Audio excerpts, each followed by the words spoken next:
it time?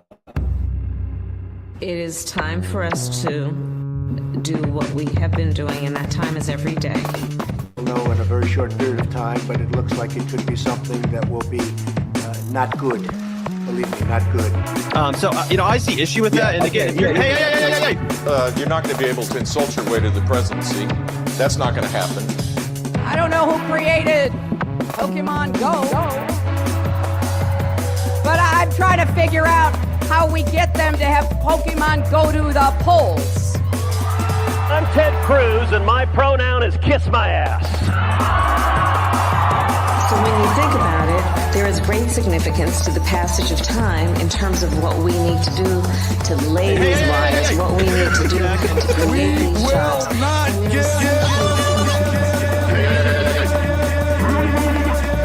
America is a nation that can be defined in a single word. I was going to Not good. Believe me, not good.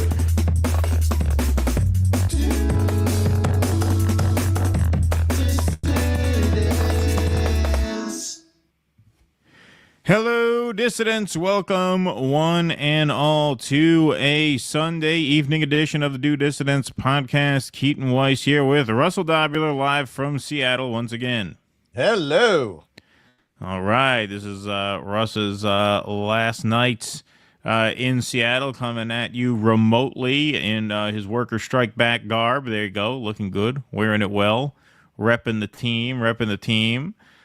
Today was day 2 of the festivities at Workers' Strike Back. This was the convention. This was the members-only convention, and so we were not able to stream it or film it, but Shama did let us in there to report on it, and that's where, Russ, you're coming from as of just a few minutes ago, as I understand.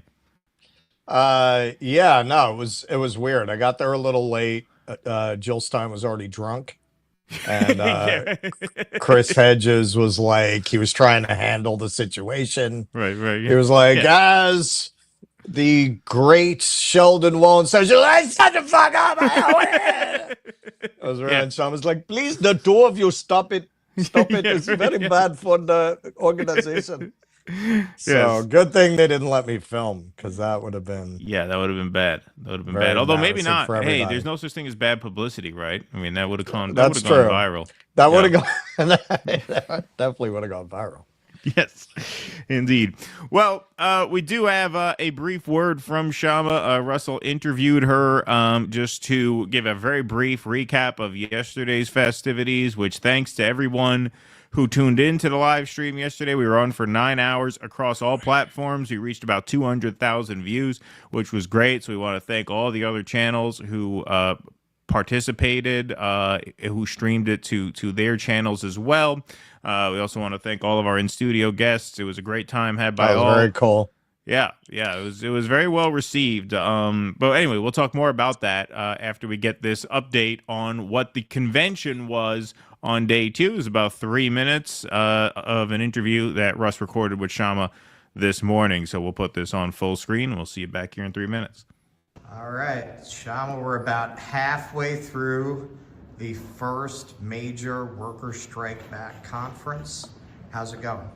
It's going really well. So yesterday we had the organizing conference for the Fight the Rich and Their Two Parties campaign, which had 200,000 people watching on live stream, thanks to Do Dissidents and Status Quo and many other live streams, and especially thanks to Keaton and Russell for helping to organize the multiple streams that were playing the organizing conference. And today we're in the middle of the Workers' Strike Back, first Workers' Strike Back National Convention in person.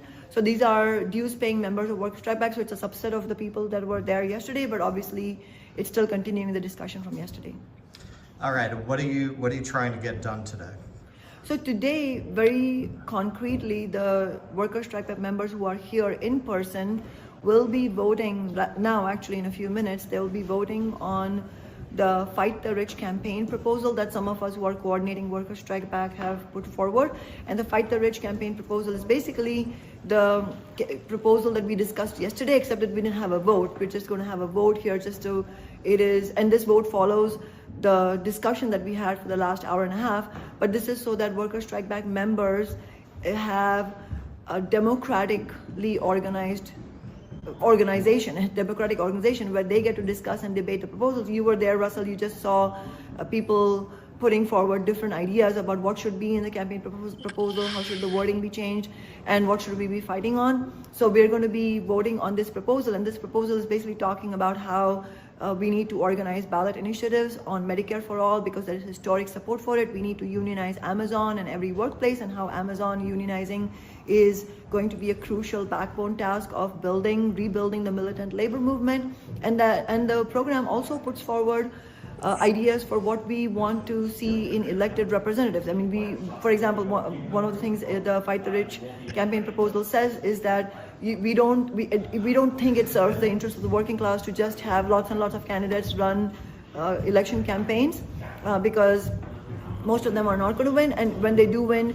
most unfortunately have not used their position in the way we used our position in Seattle, where using the position as a platform for fighting campaigns and not making it about yourself as the elected representative, but using it for campaigns. Unfortunately, most people who get elected as progressives don't do this. Obviously, there's this spectacular sellouts like AOC, but even when well-meaning people aren't selling out, they're also, for the most part, not building anything. And that is why, unfortunately, we're here at this point where the decade-long example in Seattle is the only example we have so far. So all of this is part of that proposal. People will be voting on it after discussion. All right. So anything to report on from today? A lot of just internal deliberation on procedural stuff. It's good that they're exploring how to get ballot measures on the ballots. I think that's very smart. That's what Nick talked about in his speech, Nick Cruz from RBN, who sent the speech in. Any word on that, or was anything resolved? I mean, up to the point that I was there, they had rank and file members come up and talk about their opinion of they had a fight the rich resolution with a few different points of order, including the interest. Wait, hold on. What? Sorry. Wait, something happened to your mic.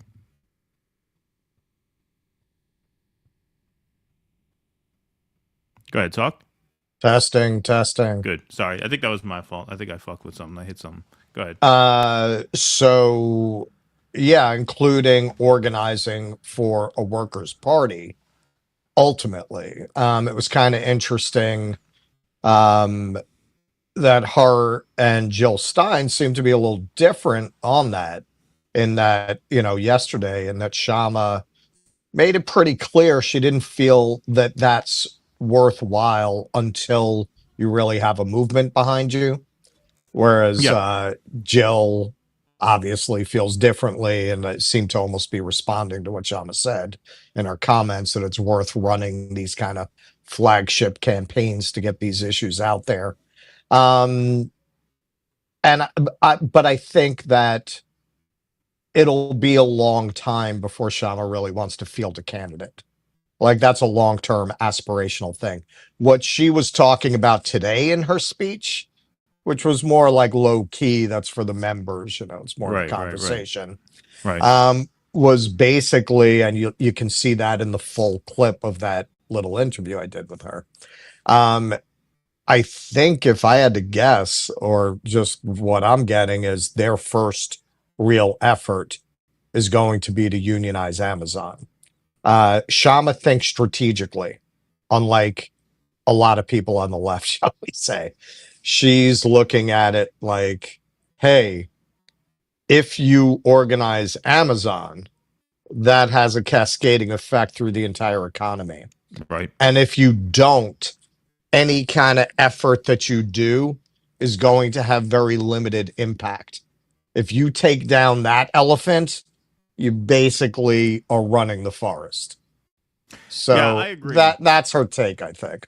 Amazon, Hedges says Walmart. I think those are two obviously major employers. I think that's the absolute right way to think of it. I think the Bernie campaign was kind of an example of, because it was this fluke opportunity, you kind of tried to build a labor movement around a candidate, whereas really the way you have to do it is the opposite. You have to build a labor movement, and then out of that, if some stars arise, that's why I do think, I mean, as much as we have our differences with the Greens, and Shama obviously has her differences with the Greens, comes in handy to have the Greens on board, because if you have a star emerging, you need a ballot line, they're there, right? That helps.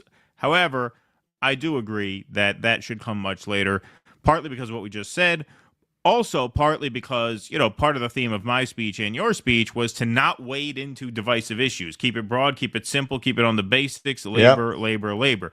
When you start running candidates, you almost have to get into divisive issues because that shit's going to come up, right? Because if you're wading into a broad issue set and, you have a primary, well, now we have to parse out who thinks what about what. And now you get really into the weeds in a way that I think becomes more divisive than it's worth.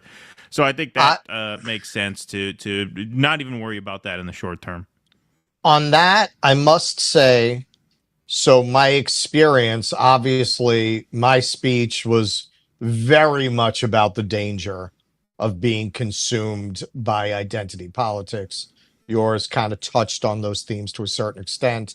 Hedges, not surprisingly, made some reference to woke politics. Right. So, that point of view was certainly well represented there. Organizations, the character of organizations do tend to reflect the character of the leadership. And I will say my experience there was very much that Shama has set a tone that bullshit is to be put to the side. Evidence being nobody bothered me. Right. And I gave a speech that was pretty clear. And I'm sure a lot of people in that room are also familiar with some of my takes that clearly many people in that room would not appreciate. Evidence being Russ is not in the hospital. Yeah, nobody, well, the evidence being there's no viral video of 6 people screaming in my face. Not only didn't I get that, I didn't even get a vibe. No, and the speech was very well received, as I had a very strong feeling it would be. I told you that when you showed me the draft. I said, yeah, this is going to go over fine. Somebody told me today that, you definitely had people in the audience who were seething, and I felt that. When I would glance out, I knew there were a couple of people giving me a hard look. But there's what are you going to do? But overall, and obviously, I mean, you did have the redheaded person who was kind of emceeing, kind of pointedly was addressing not just me, but I think you as well, by saying it's not one or the other, it's both. Like, kind of made a point of saying that not very long after we spoke. Well, and Nick too. I mean, Nick addressed that too. The same theme as ours, yeah. But you know what? But you know what? This is really a testament that Shama is living her values. I had a lovely conversation with that person later on. So, I didn't get an attitude. I didn't get that, like, you shouldn't even be here. And that comes from the top. That comes from the top.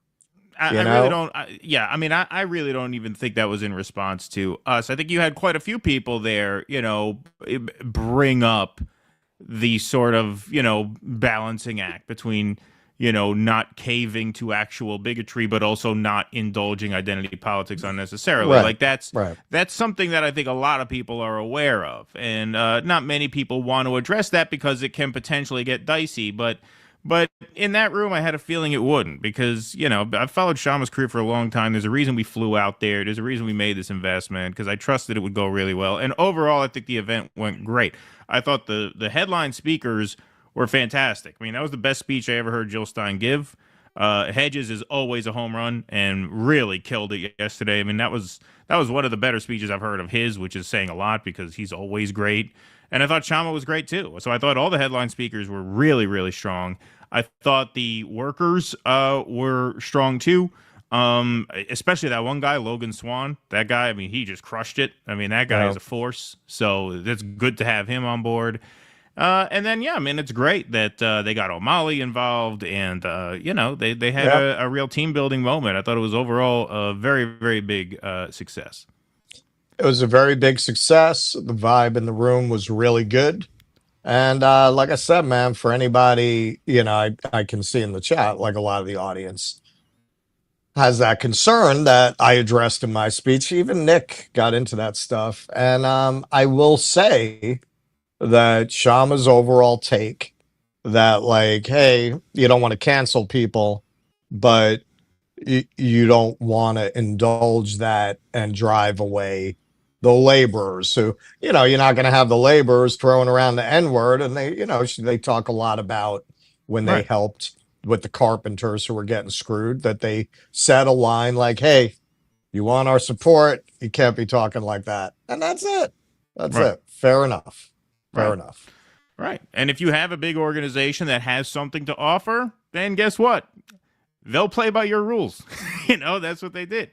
The guy said, we interviewed that guy, Brian, who's your campaign manager at the time. He said, we made clear to a lot of the carpenters who we joined on the picket line, because we knew a lot of them were Trump people and we didn't care. We were happy to be there anyway. We just said, listen, you can't immigrant bash on the picket line or else we got to go. And guess what? They didn't, because they wanted them there. They didn't want them to leave. Right. So, you got some power too.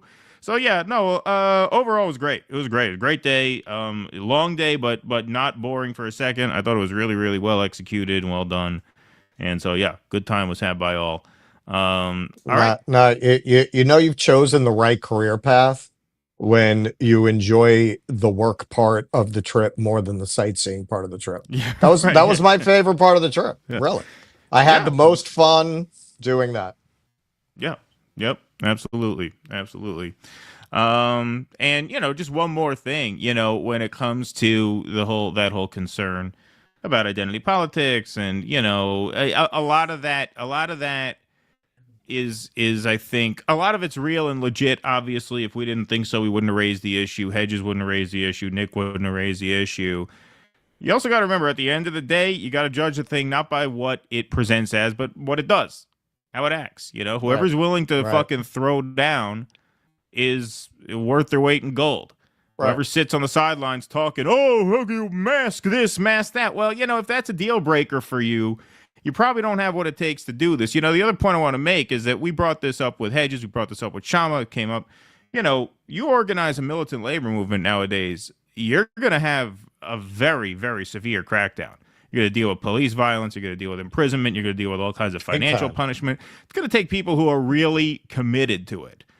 And, people who chirp from the sidelines and get triggered by someone wearing a mask, I have a feeling your heart's not. If that's where your mind goes, what that tells me is that your priorities are not what they need to be to survive the crackdown that's going to come if you're serious about organizing a labor movement. That's what I think. Yeah. So ultimately... anybody who's willing to throw down is a good soldier in my book, no matter who they are, no matter how they present, whatever. It does not matter. Well, and that's really not like the way Democrats talk about it. When we live our values, we win. Nah, man. I mean, we really live our values. We have always said, we don't give a shit how you want to live. Just don't impose it on anybody else. That's all. I mean, that's a very standard American take that you'll see all across the political spectrum. Like, live and let live, do your thing, just don't bother me. Like, that's it. Like, I don't care. I'll go shoulder to shoulder with anybody who wants to be in the same fight. It's not my, you want to use pronouns. Look, man, yes, I have my opinion that I think you're theatricalizing the contours of personality. That's my opinion, but my opinion is irrelevant. It's your life. Like, that's my opinion. Where we have a problem is when you have a problem with me having an opinion that I'm not even trying to impose on you. Right. Why? Exactly. Why? That now it's a religion. Now you need to convert me, or I'm evil. Right? Like, that's where it becomes problematic. As long as you don't go there, I don't give a fuck how anybody lives. Like, why would you? That is where, going back to what you're saying, yeah, man, I would trust more the person who's living like that, who's showing up to something like this and ready to go to the line, than the person who's going to be obsessed with the life choices of someone who's not you. Why do you even care? Why do you even care? What business is it of yours, man? Exactly. You know, the same exact people will say, well, why do we care what people do in another country? Motherfucker, you can't even leave your fucking neighbor alone. Right. Like, what do you care what somebody who doesn't live in your house does? Right. Exactly. All right. Very well. Let's move right on along. Let's take some Rumble Rants and Super Chats. Hey, we got Jake in the booth tonight. Shout out to Jake. 1,700 strong in the YouTube chat. 989 in the Rumble chat. Very good numbers to start the night. Very good numbers. Gotta get a huge crowd. Yes, people have been camped out since last night to watch this show. They've been here for many hours. Look. The lady said hi to me. I just went to eat right before the show. Because this town shuts down by like 7, so I knew there wouldn't be any restaurants open afterwards. So I decided to do the eat early thing. Yeah, Scorchy here said hi to me at the Athenian. Oh, okay, there you go. Cool. Hey, Scorchy, thanks for watching, Scorchy. Make sure you subscribe, Scorchy. All right, I haven't seen Scorchy here before. All right. Said she's a big fan. Beautiful. I was very happy to see your interview with Brianna. It reminded me of the time I reconciled with my ex-wife for the sake of the children. Thank you, Kevin G. Appreciate that. You know, man, we always like teased. We were never like, oh my God. You know, we feel that way about some people. Yeah, it was always more of a joke. I mean, look, yeah, absolutely. My brain stopped hurting today when it occurred to me that Sanders didn't buckle in 2016. He's been a psyop for the Dems his entire career. Did that cure your headache, Ranger Biker? Glad you cleared that up for you. Did anyone bring on a body language expert to analyze Joy Ann Reid as she was being fired? Good question, Eric Husso. Thank you for that. Putz the Mouse over on YouTube says, as always, I love you guys.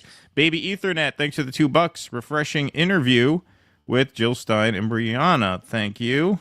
Thank you. Refresh this thing I thought that was a really good interview. I thought it was very lively.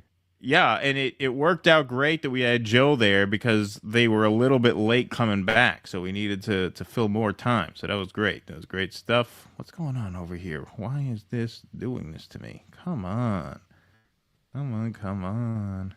What's going on? No, nothing. It's the super chat reading. The YouTube analytics back end keeps freezing up. It's all right. It'll work.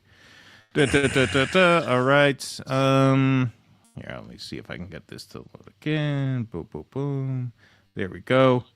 Yes, refreshing interview. Brianna and Jill Stein says, Baby Ethernet. Thank you very much. Peter Monahan, Gator Pete. Hey, Gator Pete. Hey, Keaton and Russell. Good to hear your voices. Good to hear from you again, Peter. In fact, Peter, can you do me a favor? Can you send me a private message on Facebook? Because I keep looking you up on Facebook, but it doesn't show me your profile. I don't know why. So if you just send me a private message, this way I have it, so I know, where to find your page. But I hope you're hanging in there, my friend. Thanks for checking in. David Santucci, thanks for the $20. Says organizing Amazon and Walmart is 100% the right thing. Shama should compare notes with Chris Smalls. Yes, indeed. Thank you very much. All right, we're going to move right along, everybody. This is something that makes me very mad. This pisses me off, all right? So we're going to get into this a little bit here. So Donald Trump posted to Truth Social, 8:04 a.m., February 21st, which would have been Friday. Elon is doing a great job, but I would like to see him get more aggressive. Remember, we have a country to save, but ultimately to make greater than ever before. MAGA! Yeah. So Elon, apparently following his lead, gets the idea. The afternoon after that, yesterday afternoon, consistent with President Donald Trump's instructions, all federal employees will shortly receive an email requesting to understand what they got done last week. Failure to respond will be taken as a resignation. So he puts out a tweet saying you're all receiving an email to let us know what work you got done. All federal employees at every level requesting to understand what they got done last week. Failure to respond will be taken as a resignation. Doge's Elon Musk says federal employees must document their work or resign. Federal workers received an email on Saturday instructing them to document 5 things they accomplished in the past week. And Elon said those who don't reply would risk losing their jobs. The email from the Office of Personnel Management, or OPM, had the subject line, "What did you do last week?" It instructed recipients to reply with 5 examples of what they got done last week, excluding any classified information, and asked workers to include their supervisor in their response.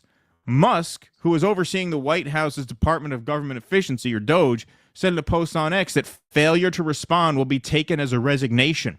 He said the directive was consistent with President Trump's instructions. The email itself did not include the threat of forced resignation. The deadline to reply is Monday at midnight, according to the email.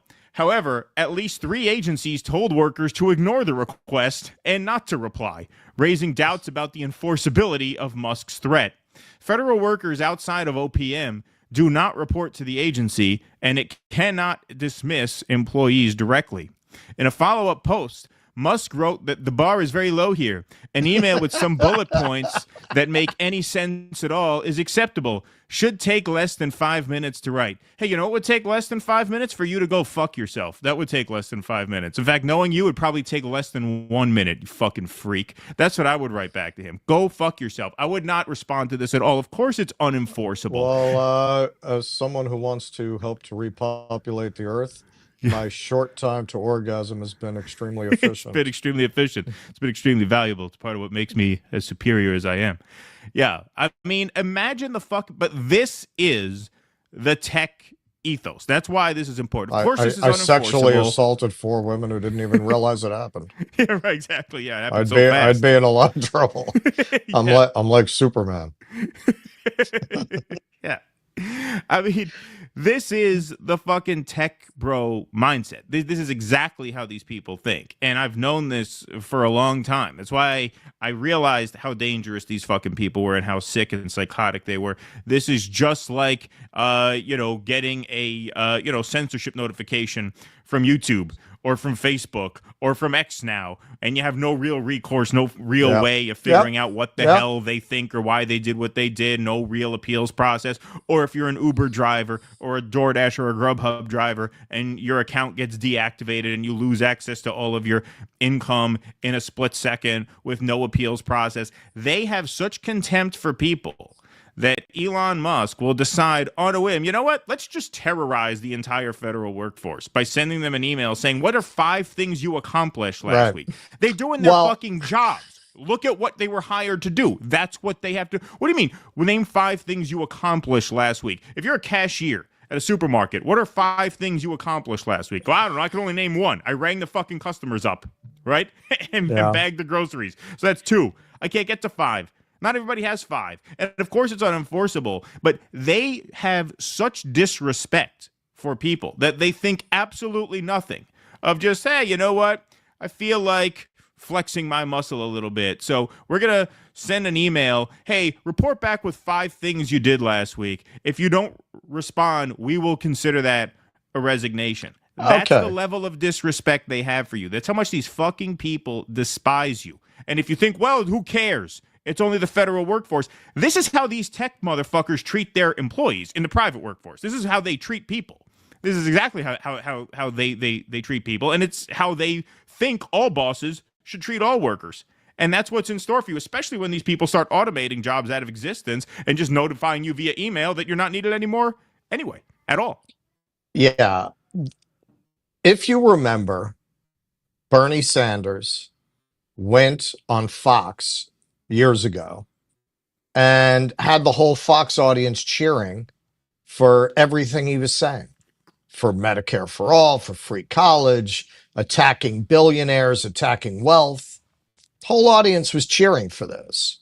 Sanders, whatever we might think of him, and we don't think much of him, but it's an instructive example of properly directed rage of the working class and the middle class, and how easy it was to direct that rage in what we would obviously consider the appropriate direction. The Democratic Party just shut down that entire political project. That inchoate rage had to go somewhere. And these billionaires, with their control over their own media which, people think they've been liberated. They haven't been liberated. They've been led into a different pen with different propaganda on behalf of a different set of ghouls.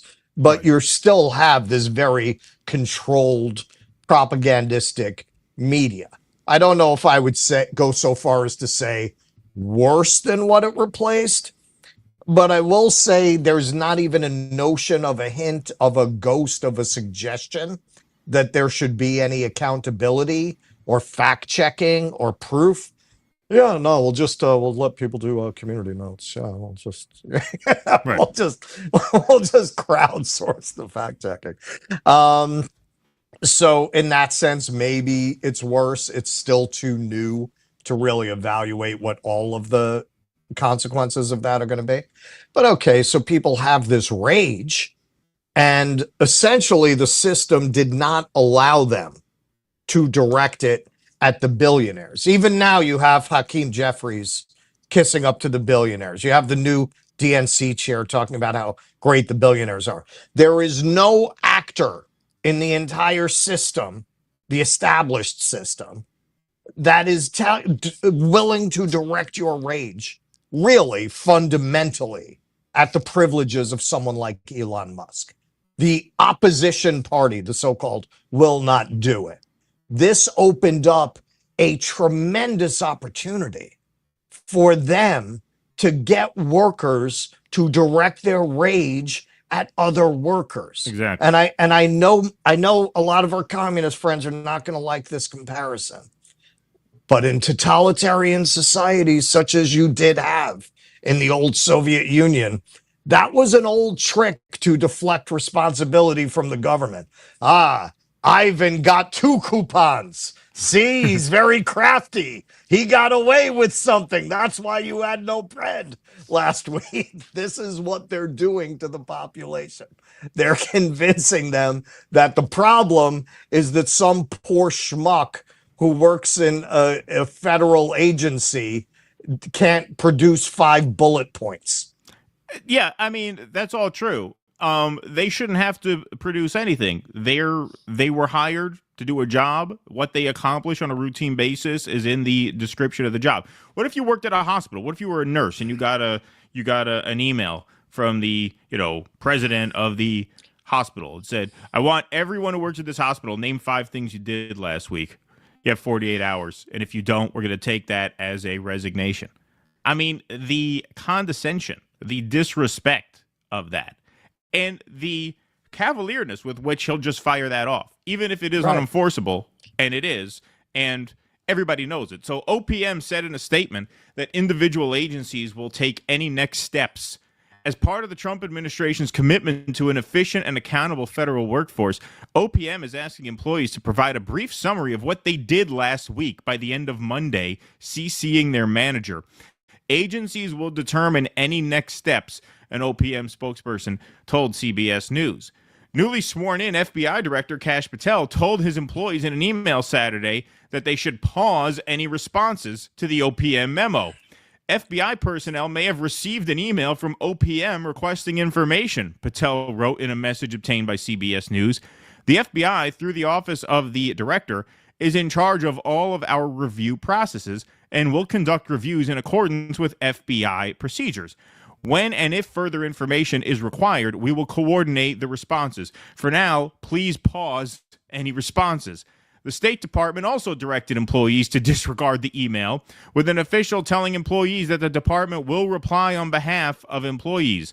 No employee is obligated to report their activities outside of their department chain of command, a department official wrote in a message to workers.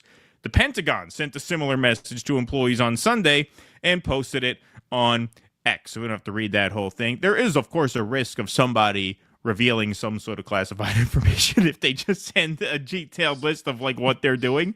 But even at the rank and file level, this applies to all federal coup employees. in Venezuela. Exactly. Yeah. Pending. Yeah, right. Exactly. You can get that.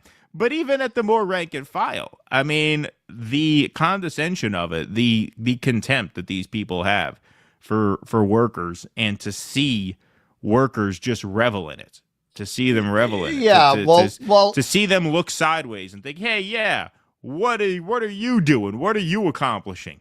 Should you be working? Maybe your job should be X. And everybody who thinks that this applies only to the government, like I said, this is a reflection of how these people treat their own workers. And it's how they want every boss to treat every worker everywhere. 100%. This is their whole ethos.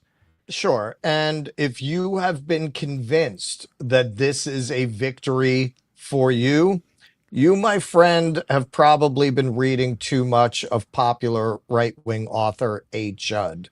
And you have developed a syndrome we refer to as the peasant mind. I want you to tell me, explain it to me like a 5-year-old. What has any of this done for you? Do you have $1 more in your pocket than you did 2 months ago? Now, we'll very often hear, I don't care if it's $1,000. My money shouldn't go to waste. Really? Really? Okay. Well, so how do you feel about them dismantling the Consumer Financial Protection Bureau, which returned $22 billion to consumers? You should, I mean, if you care about 1,000, you should really care about that, right? The 22 billion. Do you understand?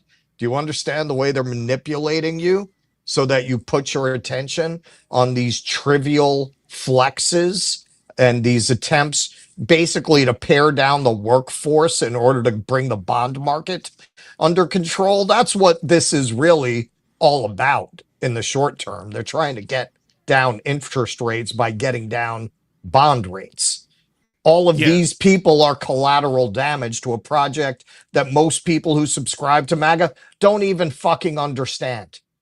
Yeah, and you mentioned the CFPB. I forget what the exact number is in terms of their operating budget, but it's far less than the $22 billion that they returned to consumers. So what that means is that the CFPB actually saves the country money overall, because spending, see, this is one more brainwashing technique, is they convince you that government spending is the only spending that matters. Well, no, people spending money, that's still spending. Just because it's not government spending, if it's money that, at least if you have a class perspective, right, money that the people have to spend on bullshit like overdraft fees or predatory interest rates or things like that, things that the CFPB protects against. Well, that's money down the drain. Now, it's not money down the drain going to the government. It's money down the drain going to the banks, right? So if you have an analysis of that, then you have to say on a whole, the CFPB actually saved the people a lot of money. But they won't put it that way. They'll never put it that way. Same exact people who will not defend and will actually, without even having the slightest understanding of the agency or what it theoretically does, but in reality did, will defend that action. Yeah, well, they did a lot of bad things. Which ones? You don't fucking know. You don't know. You can't name anything. Elon doesn't like it. Daddy doesn't like it. Daddy's going to give you a spanking. Not the good kind. Not the kind you like. Right? He's going to give you the bad spanking if you don't go along with everything that he says. But you're crowing about, I don't care if it's $1,000. Well, why don't you care about 22 billion? A proper working class energized, as we saw the beginnings of in those Sanders campaigns, whatever failings of the man himself and the movement in the end, people were directing this rage at tax avoidance schemes that people like Elon practice. We did a segment on that. Elon Musk paid no fucking taxes at all in 2018. The other years around the 2020s paid like 60,000, 65,000. Now, if you were going to come back and say, well, that's the system, or he pays it another way, or that's misleading, you are a fucking peasant. You are a fucking peasant. You don't understand how they've directed you only to attack the government, not for the right reasons, not for the reasons that you might care about. The reason they want to dismantle the government is the government was the only actor in society with enough size and power to possibly check them, as they did in a tiny way with the Consumer Financial Protection Bureau. If you add up all the money they returned to consumers, which is a lot if you're a consumer Of course. without riches. 22 billion. Musk could write that check tomorrow and not miss it. That is how fucking greedy these people are. Just the fact that there was some agency in government that put any constraint on them being able to do anything that they wanted to do was a mote in their eye that they just absolutely could not fucking tolerate. These are the people that you're talking about. This is why I don't have a lot of patience for people who are like, why don't you work with MAGA? You know, some of what they're doing is good. Hey, man, when they do something good, like Ukraine, we did a positive segment. But if you're looking at this overall project and ignoring all of the very clear signals they're giving of what the overall project actually is, like illegally firing 2 members of the NLRB so that it can't function, or shutting down the Consumer Financial Protection Bureau, when people show you who they are, believe them. If they did not have an agenda to basically dismantle the government primarily for the purpose of taking away any last restraint there is on their class, why would they go after that? If this was for you, why would they go after some of the few agencies in government that still exist to help average people? Why would they go right for that? And why would you trust these people who have wanted to get rid of Social Security for almost 100 years when they tell you they only want to poke around in there because there's this massive fraud? Right. Well, yes. I mean, I agree with all of that, obviously. And specifically, though, regarding the CFPB, there's another reason that's more specific that I think is a lot of why they want to neutralize it, which is, don't forget, Elon has a vision for X as the everything app. Whitney Webb talks about, you know, the PayPal mafia. They want to really individualize and corporatize the very process of banking.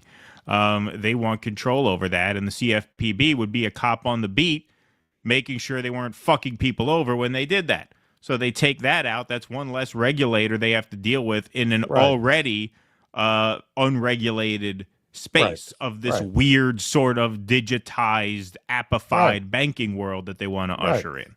So you add that to their general philosophy, and it is very, very obvious to anyone with their eyes open that these people mean you harm. And their attitude towards the everyday person is reflected in that tweet, in that email. You have 2 days to tell us what you do here. And if you don't answer, we're just going to assume you could be fired. I mean, what a pig.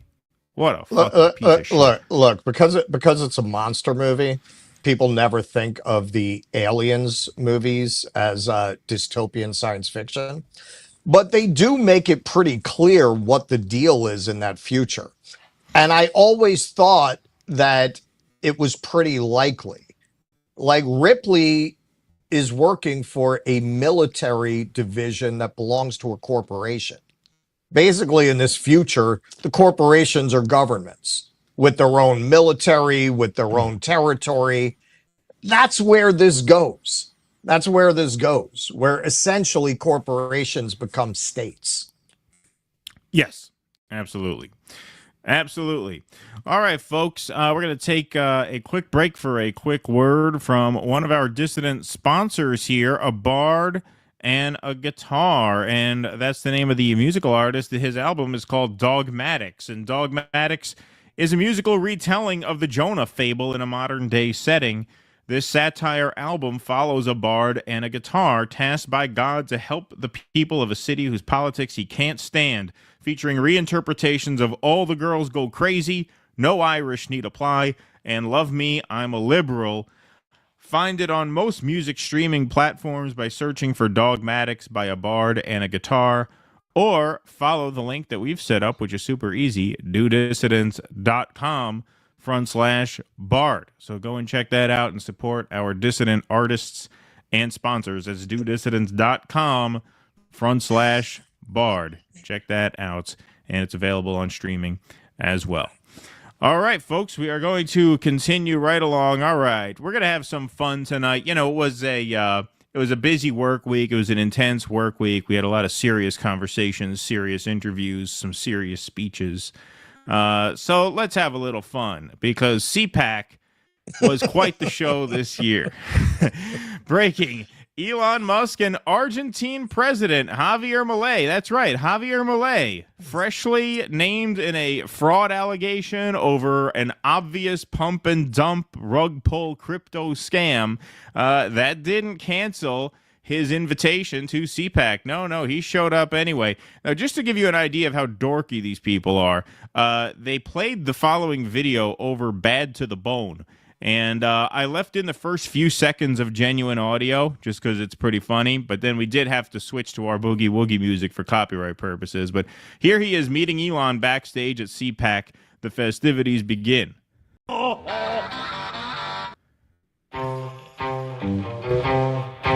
Hello, friend. Just hear that from the beginning.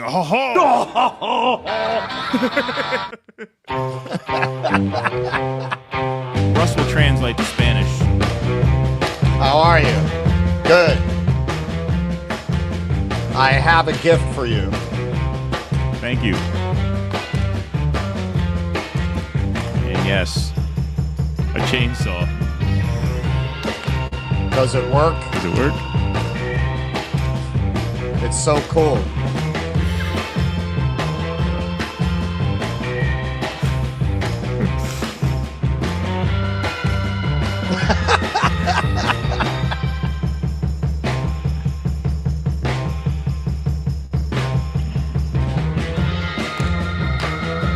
The music works over everything.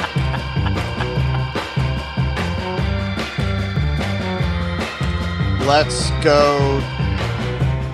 Do you need that again? Let me see. Let's go sit.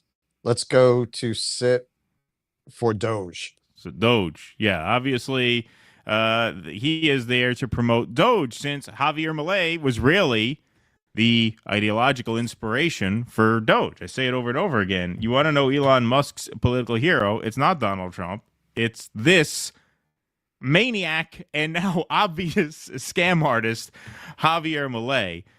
So they took the chainsaw out on the stage. Now, this is short enough. I think we can get away with this. I'm going to have to fudge this a little bit, folks. I'm going to have to stop and pause at annoying moments so we don't get hit with a copyright claim. But the audio here is too priceless not to play. Chainsaw! A chainsaw!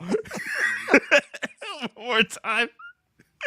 I saw your tweet about that. Where you said Idiocracy was too kind. Yes, Idiocracy was too kind. No, dude, they couldn't have come up with this. If they wrote this in Idiocracy, they would have been like, "That's too much. People are gonna buy it." Chainsaw! Chainsaw! Now watch this. He's not done. I gotta pause it for a second so our copyright thing refreshes. All right, should be safe to play again now.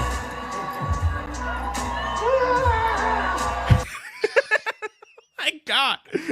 What a fucking freak. What a fucking freak. Most powerful man in the world. Right here, folks. Make no mistake about it. The singularly most powerful man in the world. Here he is again.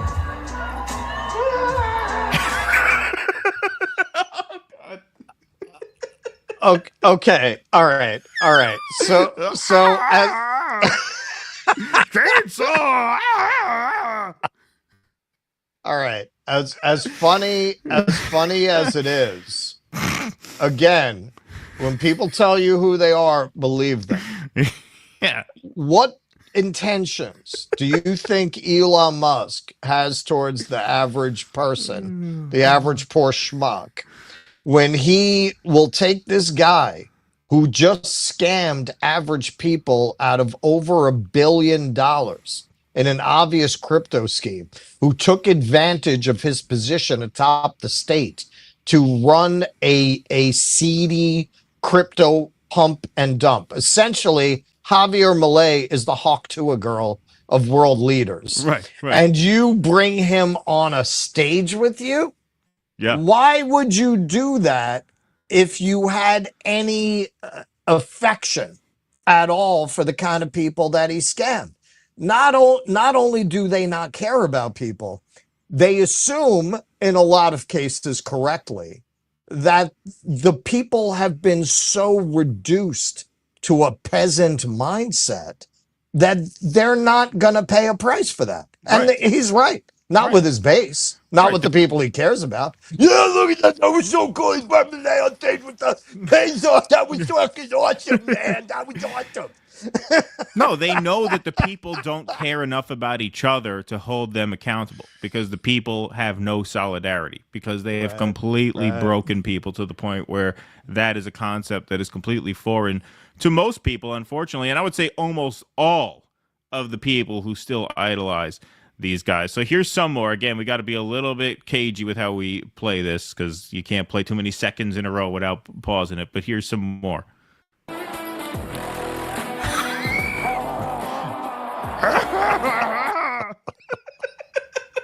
Wow. God damn it. It's so embarrassing. Oh, it's so crazy. Look at this. Look at this fucking freak show. Look at this fucking insanity. This is the chainsaw for bureaucracy. The chainsaw of bureaucracy. I mean, it is fucking crazy, man. This is what I mean, folks, when I say, like, you know, oh, well, you know, this issue's toxic, so you can't run on this. No, you're not winning a majority in this country. This is the majority. This is 50% of the vote right here. This is now the faction that is in charge of the government. This, wow. And yes, as Russell said, this is the same guy, Argentina president, faces impeachment calls over crypto crash. Yes, we covered this. We did a thorough segment on this with Pasta, one of our peers in this space who has had this Malay character's number from day one as well. It's part of why I wanted to do that segment with him. So when we clip this, I'll link to that. You can watch all about that. Just a blatant pump and dump. Like, it skyrocketed from 27 cents to $4 within hours, and then it fucking dropped off within the next couple hours, right?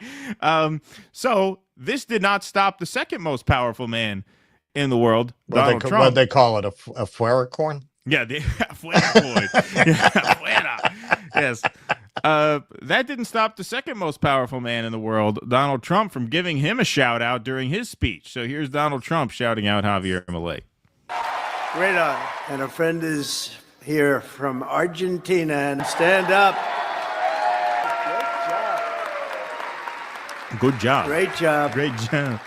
Thank you. Thank you very much. Isn't that great? Who would think? Who would think? But he became president too. He's a MAGA guy too. Make Argentina great again, right? Make Argentina great again. I kept hearing about this man. I kept hearing about this man in beautiful Argentina, and it is beautiful, but boy, did it have inflation. Inflation made it less beautiful. I hear you're doing fantastically. We're very proud of you, actually. And okay, this is after the guy was busted. Argentina great. Thank you very much. Great. Okay, now even disregarding the whole, you know, you're doing a great job despite the fact, obviously, I mean, this guy is just a blatant crook and a criminal. Here's the great job he's doing in Argentina. This is from December. Extreme poverty soars to affect 6 million in Argentina. Study shows destitution rates have grown much faster than poverty in recent years in Argentina. So the poverty rate being 53% as of the last official government report doesn't really tell the whole story.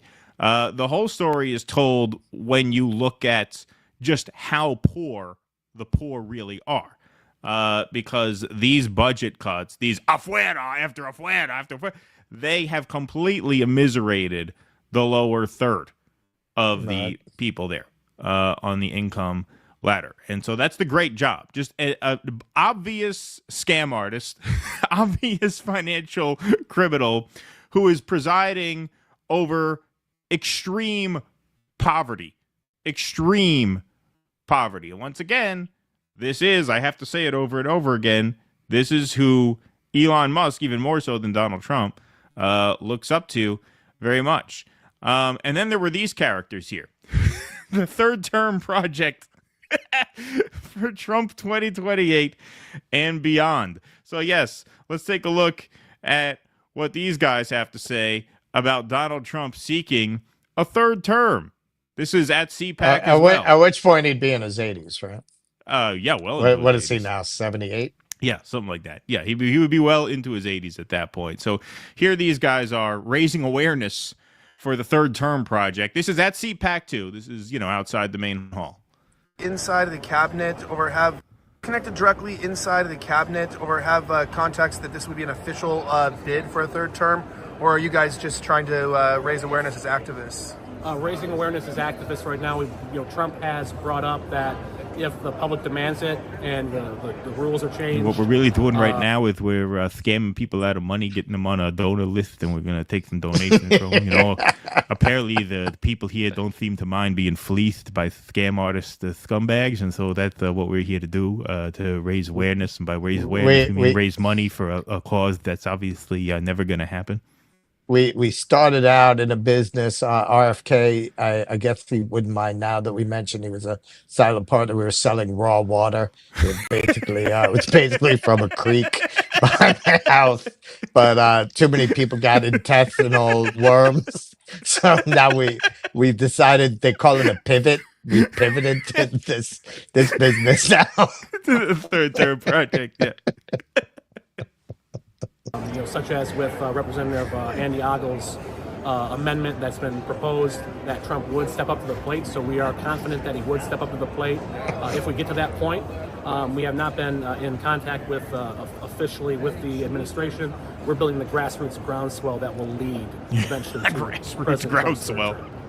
Are you looking towards any precedent at the state level where governors have served non-consecutive terms? Not necessarily, but we are interested, if possible, for Article 5 convention of the states to enact the third term project. So we're looking at every available avenue to get this done. All right. Well, good luck. Of course, the Constitution very clearly states that a president cannot be elected to more than 2 terms. It doesn't stipulate they would have to be consecutive, because then every one-term president could seek 2 on the next time, right? Right. So, for that matter, you could just keep running every 4 years on and off, alternating terms, right? Every 8 years, I should say. But, these guys are obviously minor leaguers. That's not the Constitution. That's the amendment they passed after. The amendment. That's what I mean. Yeah, exactly. Yeah, but that is a codified amendment, which would, of course, require 2/3 of Congress to overturn, which is, of course, never going to happen. But, those were some minor leaguers floating that. But Steve Bannon is also interested in Donald Trump seeking a 3rd term. Yes, that's right. Here he is. MAGA is Donald J. Future of MAGA is Donald J. Trump. We want Trump in 28.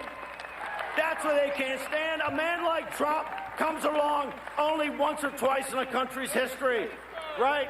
We want Trump. We want Trump. We want Trump. We want Trump. We want Trump. We want Trump. We want Trump. God, I love you. God, I love you. So, you may have heard of that if he didn't upstage himself, because the major newsworthy moment of Steve Bannon's speech was, of course, a salute. That's right. He did a salute himself. Here's Steve Bannon's salute. The only way that they win is we retreat, and we're not going to retreat. We're not going to surrender. We're not going to quit. Fight, fight, fight. Amen. See, he even does. Nah, that's why I always called him Autistic Steve. Autistic Steve, because his arms used to, a lot of times I didn't like to eat with him. He'd knock over the gravy. His arms would be going this way, that way, every which way. He'd knock over the dinner rolls. He couldn't control himself. Clearly a try. You can see how he kind of nods, like, "Yep, I did that," right after. The only way that they win is we retreat, and we're not going to retreat. We're not going to surrender. We're not going to quit. Fight, fight, fight. Boom. Man. Yeah, that's right. Amen. Yeah, that's right. Amen. That's right. Amen. And this was apparently obvious enough to a French far-right leader who cancels his speech at CPAC. Bannon denies making Nazi salute as French far-right leader cancels speech. Stephen K. Bannon, an ally of President Donald Trump, made a gesture with his right arm that resembled the Nazi salute while speaking before the Conservative Political Action Conference on Thursday night, prompting a far-right French leader to pull out of a scheduled appearance at the conference Friday in protest. Jordan Bardella, a leader of France's far-right National Rally Party, canceled a speech he was set to give at CPAC, citing the gesture as the reason in a statement, Politico reported. In his statement, Bardella said a CPAC speaker had allowed himself as a provocation to make a gesture referring to Nazi ideology. He continued, "Therefore, I have taken the immediate decision to cancel my scheduled speaking engagement at the event this afternoon." A representative for Bardella did not immediately respond to a request for comment from the Washington Post. Bannon told the Post that the gesture was a wave and said no when asked by reporters at CPAC whether it was a Nazi salute. The podcast host, meaning Bannon, via text message, responded to a question about the gesture by saying LMAO, a phrase indicating laughter. Yes, it's a wave that I do with my motivational speeches. The pathetic enemy of the people media, afraid to address the content of the speech, he added. Now, in fairness to Steve Bannon, this French politician, because he didn't make a specific reference to Steve Bannon. He didn't say, I saw Steve Bannon do a Nazi salute. He said an individual did a salute that seemed to be a provocation and a nod to Nazi ideology. And at an event like CPAC, there is the possibility, I would have to look at the speaker list and the calendar to see who spoke when and where this guy was present, but there is a possibility that he was referring to the other guy who did the Nazi salute, Mexican actor Eduardo Verastegui, performing Nazi salute today at CPAC. Let's take a look at this guy. Going to join the Elon Musk and President Trump's movement. My heart goes out to all of you. Fight, fight, fight. See, so it's possible he was referring to the other guy who did the Nazi salute and not Steve Bannon. You've got to give it to the MAGA movement. When you can bring in whites and their victims under one Nazi salute banner, like you've really accomplished something. That is one unifying message. Right. When you can bring non-white people together around Nazi ideology and iconography. Yeah. Wow. That is some multicultural is coalition they put together there. That is unity of a kind, for sure. Let's take a look at this one guy. Very impressive. Yeah, very impressive. Once more. Join the Elon Musk and President Trump's movement. My heart goes out to all of you. Fight, fight, fight. So obviously my heart goes out to all of you. Don't worry, you don't have to push me in the oven. I get in myself. Yeah, right, exactly. Yeah. That is the character of CPAC this year. Just I'm sorry. You can't tell me this is not a tragicomic rendering of a collapse into fascism. And idol worship. I know these guys are clowns, but it is indicative of something. Donald Trump is Julius Caesar. I mean, come on, man. Come on. Like, it is such a what a ridiculous place this is. Really, what a ridiculous, and at times hilarious, at times sad, at times infuriating, but at times hilarious. I am not above enjoying a good laugh at what an absolute fucking clown show this place has turned into.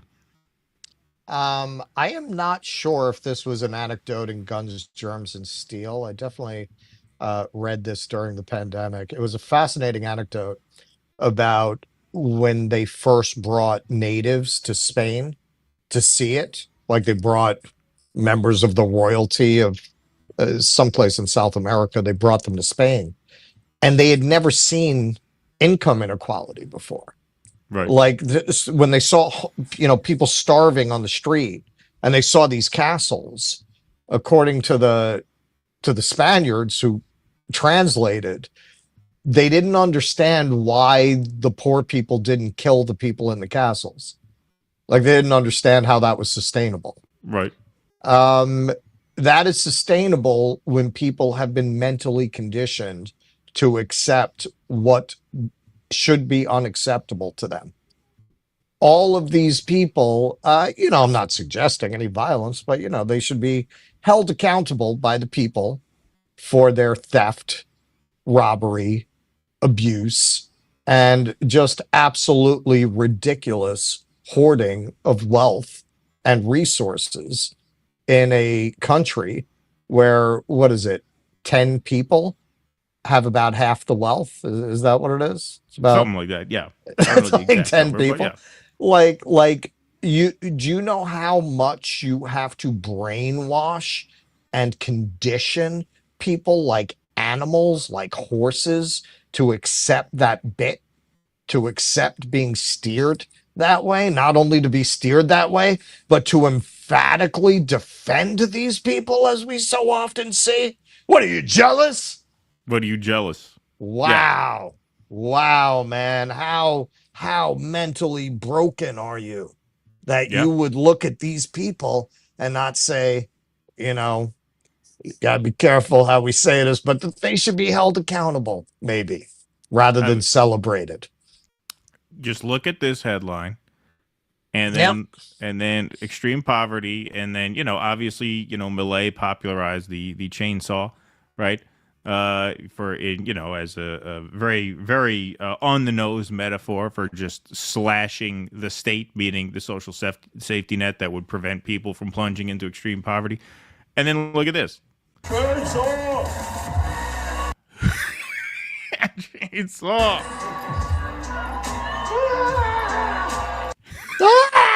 That's it. Wow. It's just amazing. But hey, for anybody who thinks that these guys actually care about corruption in the government, look at the company they keep. Look who they celebrate. This guy just did a crypto scam, and Trump's giving him a shout out. Yeah, it's very, very nice over there. You know what I like about him? He's one of the few world leaders who, in the modern world, will honor the old right of prima nocta, and he has some very cute daughters. Yeah, right. So I'm going to be going over there soon. You better believe that. Yeah. I'm leaving Melania and Barron at home. Yeah, right, exactly. Wow. What a place this has turned into. Just unbelievable. But yeah, that's CPAC. Remember when Mitt Romney used to talk at CPAC? CPAC is a different character, right? Wow. Well, man, when a society is collapsing, it tends to pick up momentum, right? It becomes worse and worse more and more quickly. Yep, that's right. Hillary Hinton, are you dirtbags familiar with the epic anti-war commencement speech Hedges gave to a super hostile audience at Rockford College in 2003? If not, YouTube that shit. Sorry about the dirtbag thing. No worries. No, I'm not familiar with that, actually. I will look that up. That would be interesting to watch. Thank you for that, Hillary Hinton. Appreciate that. Eric Rousseau, Joy Ann Reid's Kyle Klinsky hairdo was the last straw. She had to go. Thank you, Eric Rousseau. So is the Jews-Bree war over now? Thank you, Eric Rousseau. It's never a war. I invited her on because I wanted this event to be, I just wanted as many people involved as possible. There were some people who couldn't be involved because they were not around for that weekend. But everybody else, I tried to get on board. It wasn't a holiday, right? Last weekend was the holiday weekend, but still, few big channels were not around. But other than that, I tried to kind of get everybody involved in some way. And so, it was a great time had by all. You guys at a bomb like Coppola and Hal Ashby in the 70s kept fucking shit up and keep fucking shit up and don't let the bastards grind you down. Thank you very much. Harold and Maude is one of my favorite movies. Yes, that's a good one. Are you allowed to tell us now if there are any film or supporter streams coming up? Please, because I'm going to have to miss this again. Still not well. Oh, I'm sorry to hear that. I know I'll get an email just so I can plan. Yeah, Russ is getting back tomorrow. We'll have some this week. We just got to figure out when. But Russ Yep. is getting back tomorrow. So we will put that schedule together then. Thank you, First Queen. Appreciate that. Monkey Rotary, keep up the great work. Fuck those people who don't get what you guys are doing. No, everything went pretty good. Yep, and thank you. David Santucci, whenever Hedges speaks, I feel like I'm listening to a preacher. It's almost like you went to divinity school or something. Yes, thank you, David Santucci. Appreciate that. Fun Bad, thanks for the $5. To be honest, I was skeptical going in, but Worker Strike Back nailed it on Saturday. Better to be skeptical than surprised than being excited and bummed out. Also got the flu. Oh, sorry to hear that. I hope you get over the flu, but I'm glad you liked the conference. Yeah, I thought it was great too.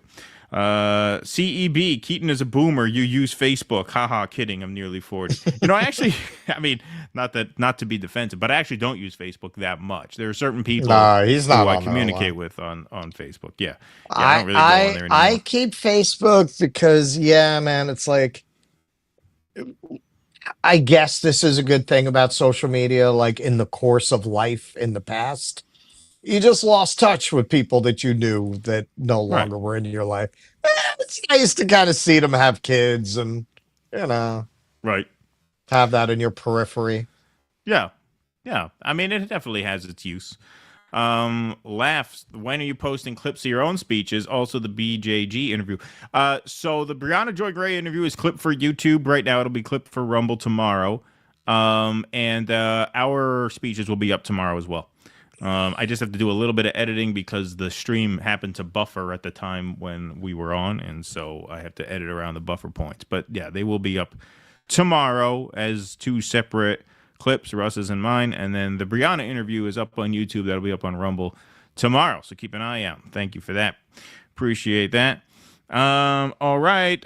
Paul Green, Worker Strike Back Conference was fire. I'm all in with the cause. Thank you for that. Michael Castillo says, Keaton, Chris Hedges' speech really got to me as well. When he speaks, I listen. Love you guys. Love you too, Michael Castillo. Thank you for that very much. The issue of LGBT rights is the power to defeat the working class. Yeah, see, we already talked about this, but, I don't think you have to be that zero-sum. I think it's a question of emphasis, and it's a question of how you approach those issues. And one of the reasons those issues are a minefield is because there are nuances within them that get amplified by both the liberal class and the right-wing media, each for their own purpose, and that can create divisions. So, you just have to kind of be mindful of that. And I think they are mindful of that. Daihako Russell, was great to meet you in person at the Worker Strike Back Conference. There you go. Thank you. Somebody who met you there yesterday. We met Black Freud yesterday. He was there from California. He was there with his sister. Awesome. Yep, that was great. All righty. Okay. Eric, so you got an email wanting info, you're fired. Is this from a South African or a Nigerian? Thank you, Eric. So that's a good one. Appreciate that. I like that one. Louise Brooks, I got the email. We were told by the DOD not to respond. I immediately thought of Office Space and Peter talking to the efficiency guys. Yeah, some people have made memes about that. Absolutely. Thank you, Louise Brooks. Appreciate that. Nina Kant, Musk did more work in an hour than he's ever done in his exploiting ugly, pampered, spoiled ass. Thank you. I did more work in an hour than he's ever done. Yes, I agree. Thank you, Nina. Appreciate that very much. Okay, we're going to keep on going with some more CPAC coverage. So we just showed you a lot of the clown show that was the CPAC conference this year. But, one thing that we can give the conservatives credit for is their staunch defense of free speech, right? As we'll see here, Medea Benjamin, free speech, not at CPAC. Oh, no, what happened? Yeah, I thought the conservatives were defending the Western values of free speech and open debate against the woke mind virus. Yeah, that's what I heard. That's what I heard. Yeah.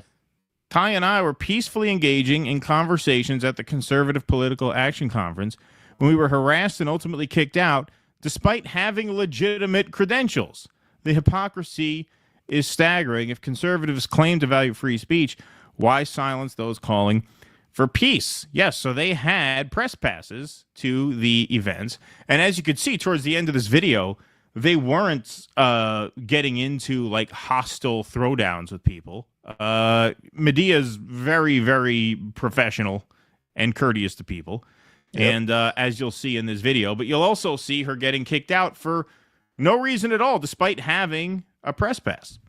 I am being harassed here. No, ma'am. We got credentials. Where do you think I got this from? You're not allowed to be here, and I need your credentials. Why? We are allowed because you're not allowed to be. It's a private event. This is an event where we both got legitimate credentials. We haven't been doing anything except Hey. Now you're awful. Can you explain what's going on? We're being harassed. We have credentials. We were talking to nice people. Is it politically? Or it's absolutely politically. Is it politically? What kind of fucking question is that? It's CPAC. No, we're here to get food recipes. we're here to get cupcake recipes. Is it political? We hear that Javier Marley has the best bananas flambe recipe in South America. Is it political? Anything except Hey. Now you're awful. Can you explain what's going on? We're being harassed. We have credentials. We were talking to nice people. Is it politically? Or it's absolutely politically. They recognized Magia Benjamin, and they came to her and said, "You can't be here." And she said, "Why not? We have every right to be here. We are fully credentialed." We're talking about peace with people, and you're very Please, somebody higher up from CPAC. Not going to happen right now. It's not going to happen right now. I need your credentials back. Well, you're going to have to carry me out of here because I'm not going to touch you. All right. The police are standing here. Oh, I'm pro-Hamas? Why do you say I'm pro-Hamas? You know that you are. Where do you see this woman here? I am not pro-Hamas. What do you think about This is the woman. Okay, so before the camera pans to this woman, remember I ruffled a few feathers when I described the image in my mind of the woman who would call the cops on the immigrants selling empanadas outside the gas station. This is pretty much exactly the type I had in my head.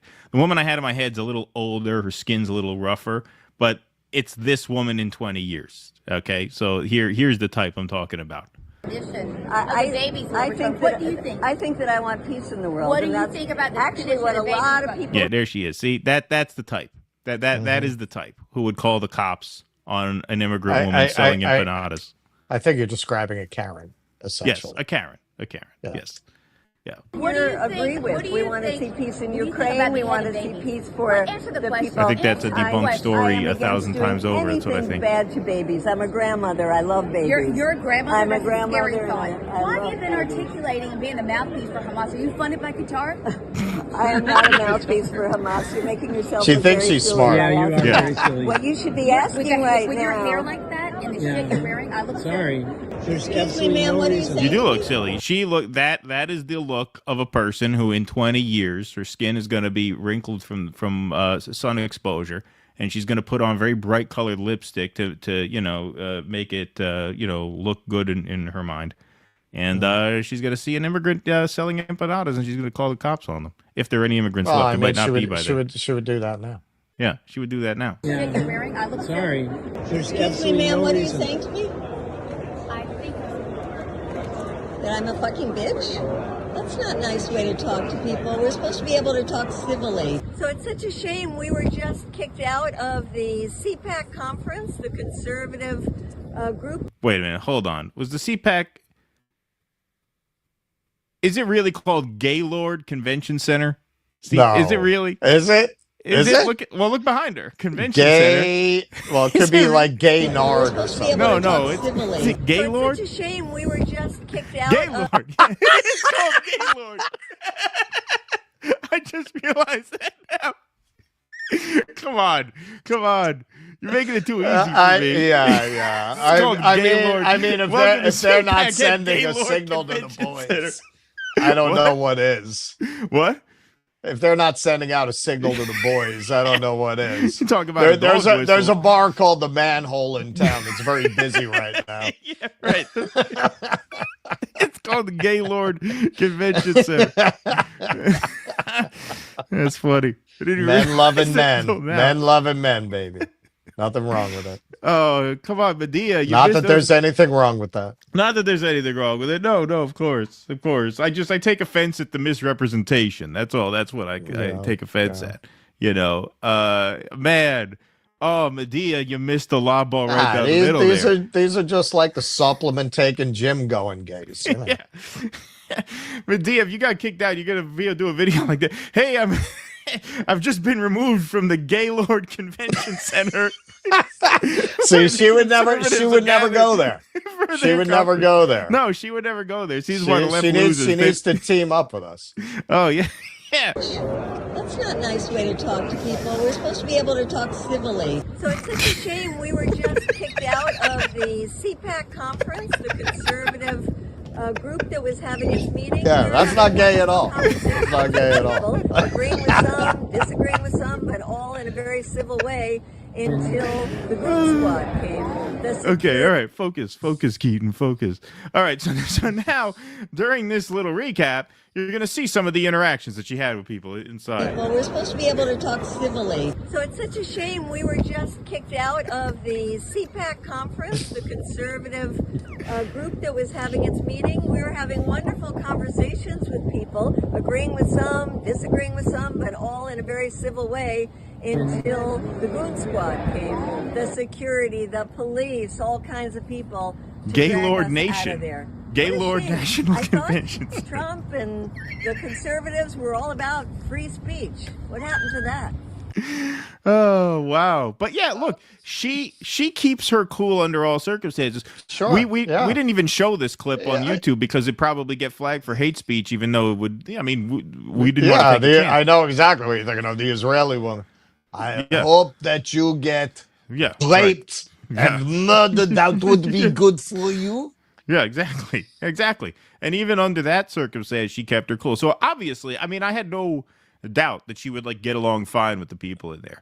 But she had a press pass. She had press credentials. Well, and no, she was getting along fine with the people, and they kicked her out anyway. No, tomorrow I am sure that you're going to see a lot of videos about this from John McWhorter and Constantine Cassine. They're going to be all over this. They're going to be all over this. What's the British guy? Douglas Murray. Douglas Murray, yeah. I'm sure he's going to be all over this. All these people, they were all claiming they're these huge defenders of the rights of debate and open. We're not like the left. We're not like the liberals. We're not afraid to have our ideas challenged. Wow, man, the second they got a little power. I mean, we already saw that when I went to the douchebag dialogues. It was very clear to me that this was all bullshit. It's all bullshit. They are very for free speech that they like. That's it. They're just like the other side. They have no actual belief in the idea of just a neutral free speech ideal. And they demonstrate it every chance they get. Yeah, absolutely. I still can't get over Gaylord National Convention. So I just want to know, are all the commentators that have spent years exposing free speech issues, nominally left commentators, I'm curious, are they going to call this out? Because this happened a few days ago already. I haven't seen a lot of articles or videos. I've seen a lot of people like, yeah, well, J.D. Vance went to Europe and he gave him what for? I don't see them showing any of this hypocrisy. It's weird. Like a lot of people who talked about journalists and stood up for journalists and talked about speech offenses from Democrats. Very weird how all of a sudden they don't seem to notice any of this if it's coming from the Republicans or MAGA. I don't know. I mean, maybe Ben Shapiro's negotiating with a lot of these formerly left journalists and commentators. I don't know, man. I mean, I know Matt Walsh gets like millions because they talked about that when YouTube demonetized him. He's still getting, a lot of money. So I don't know, man. Maybe a lot of people we used to work with, used to talk to, maybe they're going to get a nice $20 million check from Ben. They can join Two-Face Peterson over there. They can join Russell the Eggman Brand. All these guys, they can form a super group. Well, yeah, I mean, some of these guys are investigative journalists, so, you should get to the bottom of it. Should Google Gaylord National Convention Center and give the venue a call and say hi. Why? You think it's a coincidence? Listen, you want to bring down the price of eggs? You need to get Russell Brand off the streets. Right, yeah, exactly, yes. You lock that guy up, 40% off on eggs. It's a good place for a freak off, the Gaylord National Convention Center. Yeah.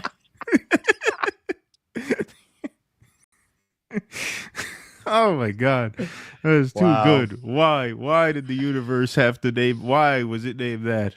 Oh, that's just too funny. Oh boy. Oh, we entertain ourselves. What can we say? I. Thanks for the $20. How much did the U.S. send to Israel over the years? $1 trillion. Could we save some money there? Yeah, I'd be curious what the grand total is since the founding of the state of Israel. That would be a good study to do. Space 99 Yak, Elon Lumber going, yeah, I'm going to need you to come in on Saturday and fill out this email of the 5 things you did last week. Thank you. Don Quixote, thanks for the $5. When reporting on Elon's flip-flop on Ukraine, Keaton said Elon donated Starlink to the Ukrainians. Well, USAID paid for them, it turns out. Oh, is that right? I did not know that. Good catch on that. Thank you, Don Quixote. Appreciate that. Snork Y2K, I had to document how much time with the accountant. Oh, are you a government worker, Snork? Scorchy, welcome to Fail. Scorchy became a YouTube member. Thank you, Scorchy. Appreciate that very much.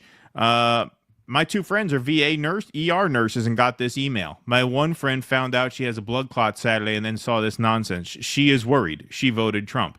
Shake my head. Yeah, well, this is what I mean, man. These fucking people, they have contempt for the working class. Tell that to your friend, right? This is the kind of shit you keep fucking with people in this way, and there will be a backlash. Now, the question is it going to arrive in time? What character does that take on? But yeah, man, yeah, we're seeing a lot of this stuff. And you're seeing a lot of these stories pop up on local news. That's what I've noticed. There's a pattern.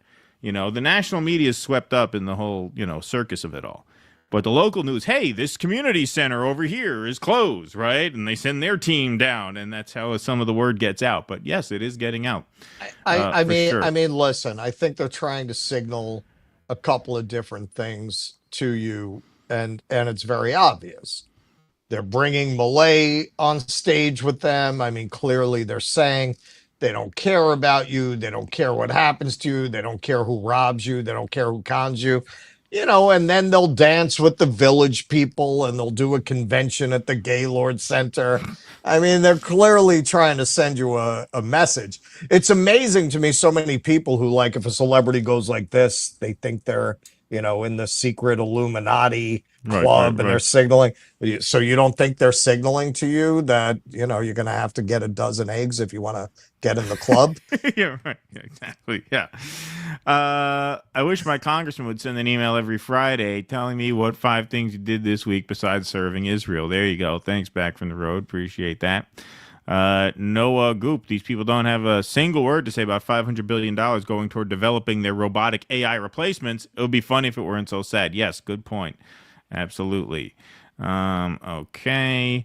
The Tesla Chainsaw Massacre. That's a good one. I like that one there too. So, yes. Did you see the caption contest? The band where you had to name there was the image of Elon and Javier Milei. Oh yeah, I saw you did a couple of those. Yeah. I did a couple of them. Yeah, I did a couple of them. Name this band. So this is the still, obviously. There's the still like this. So I said my 2 bands were the Very White Stripes and 4-inch Nails. Yeah. Which I thought was pretty good. All right. We will keep on going. All right. So some more CPAC stuff. Steve Bannon was interviewed impromptu at CPAC by The Radar, an Israeli outlet, it seems like. There's something in his words, says Google translates from the original Hebrew. So here is Steve Bannon asked about his support for Israel and who Israel's biggest foes really are. I was born in Jerusalem, folks from USSR, so they've experienced real socialism. My question is to you is this: what do you think about foreign aid to Israel? Is it a strategic partnership? Israel is a partner of the United States, but people in Israel got to understand something. The number one enemy to the people in Israel are American Jews that do not support Israel and do not support MAGA. Okay, MAGA and the evangelical Christians and the traditional Catholics in this country have Israel's back.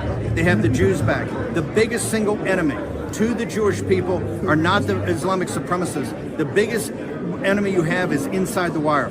Progressive Jewish billionaires that are funding all this stuff. They are the number one enemy, and the people in Israel have to set that right. Because MAGA has your back, traditional Catholics have your back, and evangelical Christians have your back. We will always have the back of Israel. But I got to tell you, you have an enemy inside the wire. You're talking to me all wrong. It's the wrong tone. I just played the Christopher Walken sound drop. I know Russ can't hear those on his iPad. But yeah, no, American Jews who don't like Israel, those are the biggest problem. It's funny because, you know, a lot of people have observed this, that Zionists really don't mind, like, rank anti-Semitism like this when it's in service of Israel. To come out and say, yeah, American anti-Zionist Jews, the progressive ones who control everything, they're the biggest enemy to Israel. The billionaire Jews. The billionaire progressive Jews, like George Soros basically was talking about. Yeah. Those are your greatest enemy. Clearly the wire. Inciting hatred against Jews. But turns out Zionists don't mind that whatsoever when that is in service of their propaganda. Let's play that one more time. Not the whole thing. We just play the first part of that. I was born in Jerusalem. Folks from USSR said that expelled into real socialism. My question is to you is this: what do you think about foreign aid to Israel? Is it a strategic partnership? Israel is a partner of the United States, but people in Israel got to understand something. The number one enemy to the people in Israel are American Jews that do not support Israel and do not support MAGA. American Jews that do not support Israel and do not support MAGA. He says those are the biggest enemies to Israel. And once again, raising the specter of progressive billionaire Jewish control. Add to that, of course, we played this in the last segment, but it bears repeating in this context too. The only way that they win is we retreat, and we're not going to retreat. We're not going to surrender. We're not going to quit. Fight, fight, fight. So anti-Semitism, such as progressive billionaire Jews control everything and they're the biggest enemy to Israel, combined with just straight up appeals to Nazism in the form of trolling via Roman salute. That doesn't bother the Zionists at all. No. If it's in service of Israel. You see how not only is Zionism not Judaism, Zionism intentionally promotes anti-Semitism because they want to scare Jews who don't support Israel into supporting Israel by ginning up hatred against Jews. And that's a perfect example from not even a Jew himself, from a self-described Christian Zionist, Steve Bannon. Yeah, well, because the Zionists themselves are Nazis. They are Nazis. And what he's saying is, okay, well, you know, we have a term in here. Not all Israelis are familiar with it, maybe an Uncle Tom. You guys, as long as you're an Uncle Shlomo, we have your back. We have your back. As long as you are a puppet for our interests and you can ask, as notorious sex fiend RFK Jr. described you as an aircraft carrier, as long as you continue to function like that, we have your back. Not only do we have your back, we will help you stir up race hatred against Jews who don't have your back. And we will recreate a lot of Nazi propaganda on your behalf, which we assume that you're for because you're essentially Nazis anyway, right? Nazis of the world unite, even the Jewish ones. Yep. Very well said. Very well said. Not much to add to that. I just thought that was worth adding in there. They're all such cucks when it comes to Israel. Big fucking tough guys, tough talkers. This is what I mean. They're all, this is what Nick says, and Nick is absolutely right. In the online space, it's easy to typecast certain people and make certain assumptions on people based on how they present. And this is a perfect case study in why you should not do that. Because chudfests like CPAC, right, where you got all the big red meat eating married Christian men, right? They're all complete cucks when it comes to Israel. And as Nick Cruz says, a lot of the skinny, woke-looking kids on college campuses, they're out getting their heads cracked for Gaza. And they are acting in defiance of a very militarized police state for what they believe in. These people don't have the balls to do that. None of them do. None of them do. None of these people have the balls of any of those kids on those campuses. No. You go in the bathrooms at that place. There's always 4 sets of feet under the stall. Yeah, right. Yeah, exactly. Indeed. All right, we will move right along here. Will our Doge stimulus be paid in Dogecoin so he can rug pull the whole country? Thank you. Back from the road. Appreciate that. What an insult to Leatherface, says Nina Kant. Yes, Leatherface would eat Elon Musk alive. These MAGA types, says Mac Truck, always airing out their right armpits. Yes, always airing out the right armpits. That is a good way to describe them. I can't wait for the Mexican Nazi telenovela version at the Fountainhead with Musk as Rourke. Thank you, Stoop Sign. Appreciate that. Light a candle for Queen Joy with the foresight to bring on body language expert and bottled Russian hackers for years. MSNBC will have hell to pay. Thank you, Abiding. Hillary Hinton, cat food, baby oil, eggs, muscle relaxer, rubber gloves, balaclava, bath salts, model glue. Oh, shit, that's my shopping list. Sorry, fellas. Thank you very much. Appreciate that.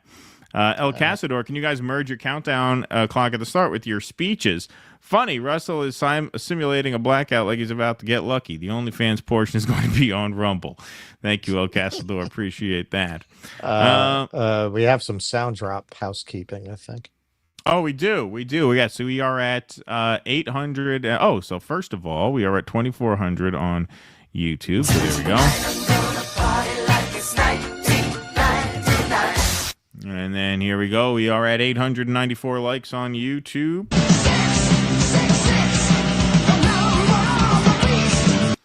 Oh, so you can hear it. It's just a little behind. I'm playing it on my phone. Oh, okay. There you go. Cool. All right. Yes, everybody, thank you very much for being here. Smash that like button. Smash that subscribe button on YouTube. Smash that follow button over on Rumble.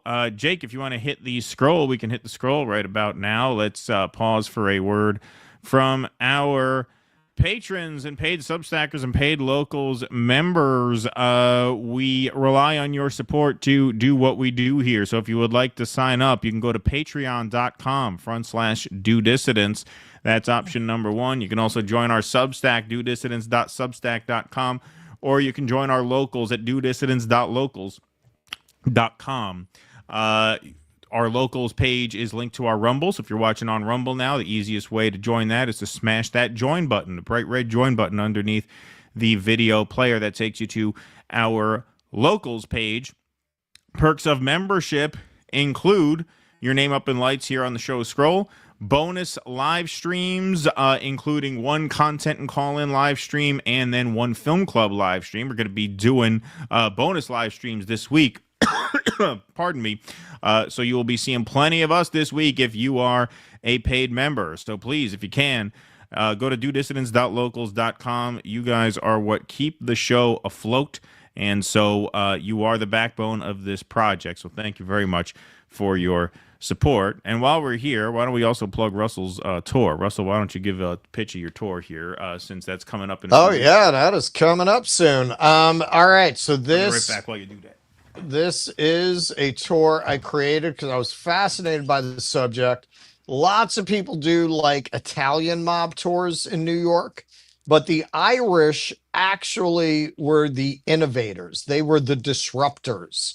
They were the ones who really created organized crime in New York as it came to be practiced. Later on, when the Italians and the Jews came in, originally they worked for the Irish. The Irish just ran New York from the political down to the street level gangsters and those those parties worked together.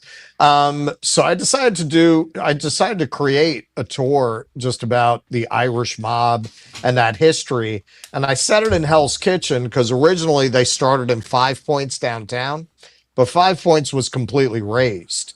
Hell's Kitchen, all of the sites that I take you to on this tour are all the real murder sites, the real bars they hung out in, the real Irish mob headquarters.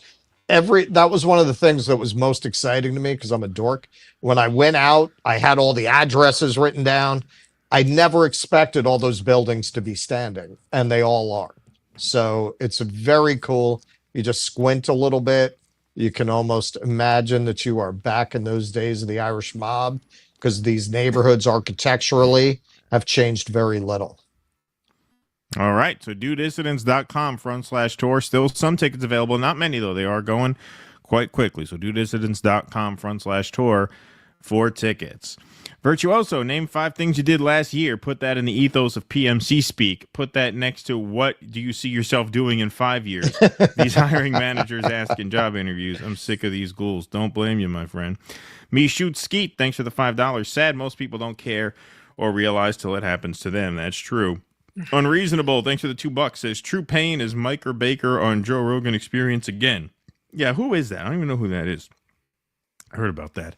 Joe Pelletier, thanks for the 10 Canadian dollars.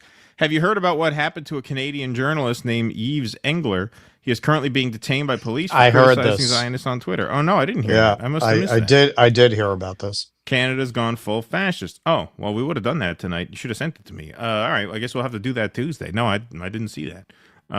Yves Engler, I've never heard of that person. Had you heard of them? Yeah, before? I saw this post about how I just didn't know how big a thing it was.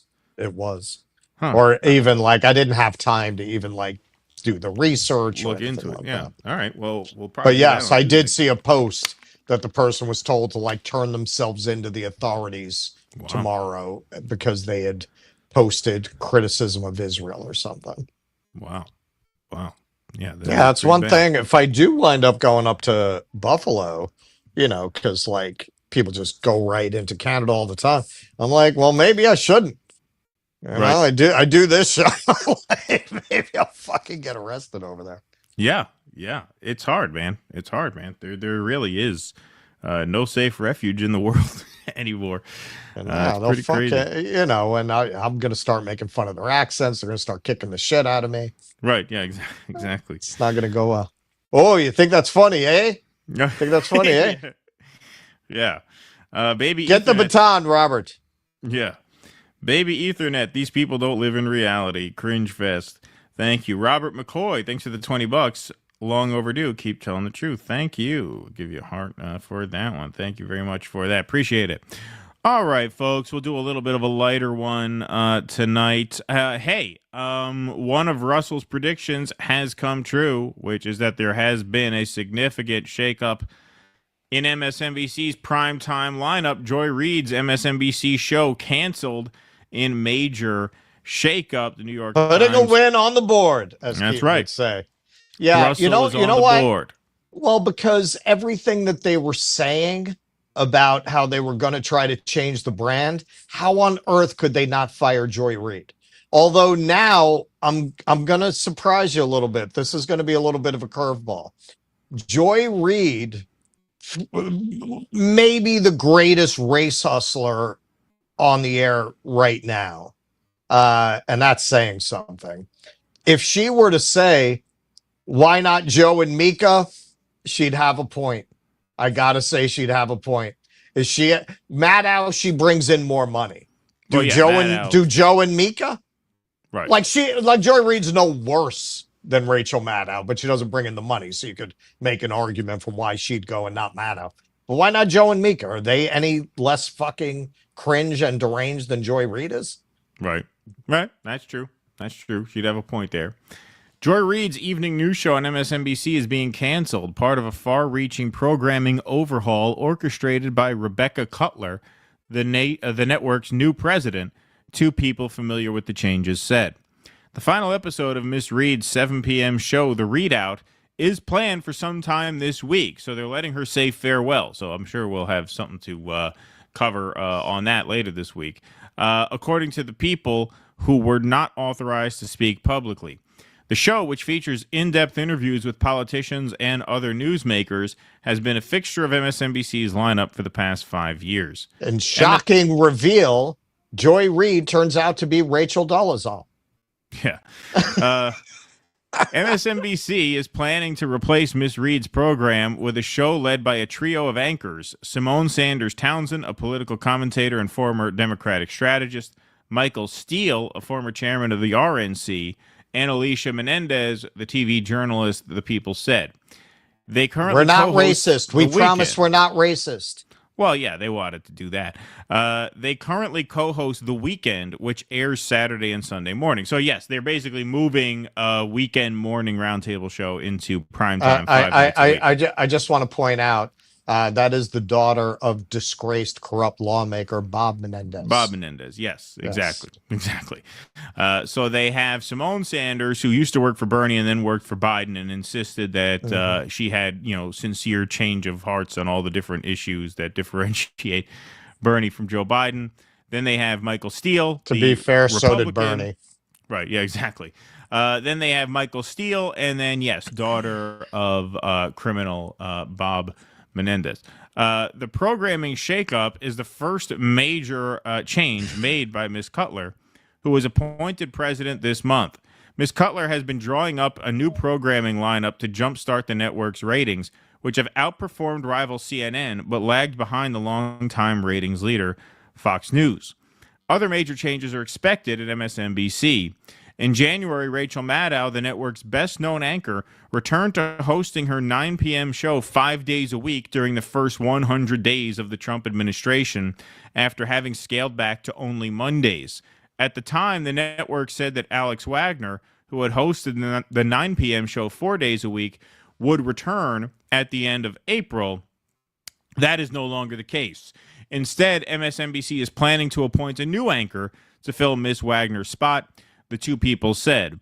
A likely candidate for that hour is Jen Psaki, a former White House press secretary in the Biden administration, who hosts shows on Sunday at noon and 8 p.m. on Mondays, the people said, though adding that this decision hasn't been finalized. So Wagner is out? Is that the upshot? Yeah, Wagner is out, too. I mean, there was no rationale to give her a show. She has no audience. Yeah, who was watching that? It never made any sense.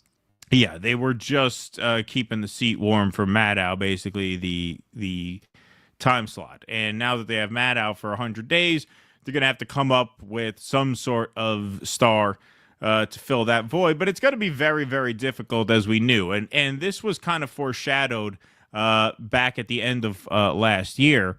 Of course, this was from December 21st, when MSNBC hosts Stephanie Ruhle and Joy Reid taking pay cuts following major ratings slump. So Maddow's pay cut was $5 million, from $30 million a year to $25 million a year. Now, there have been conflicting reports as to what Joy Reid's salary was. Wasn't anywhere near that. I've heard some reports that say it at $3 million. Some reports put it up to $8 or $9 million. You can never really tell. It's like finding like when you Google celebrities' net worth. A lot of that is bullshit. A lot of that nobody really knows. Who knows? But we do know it was a small fraction of what Maddow gets paid. She is the marquee star over there.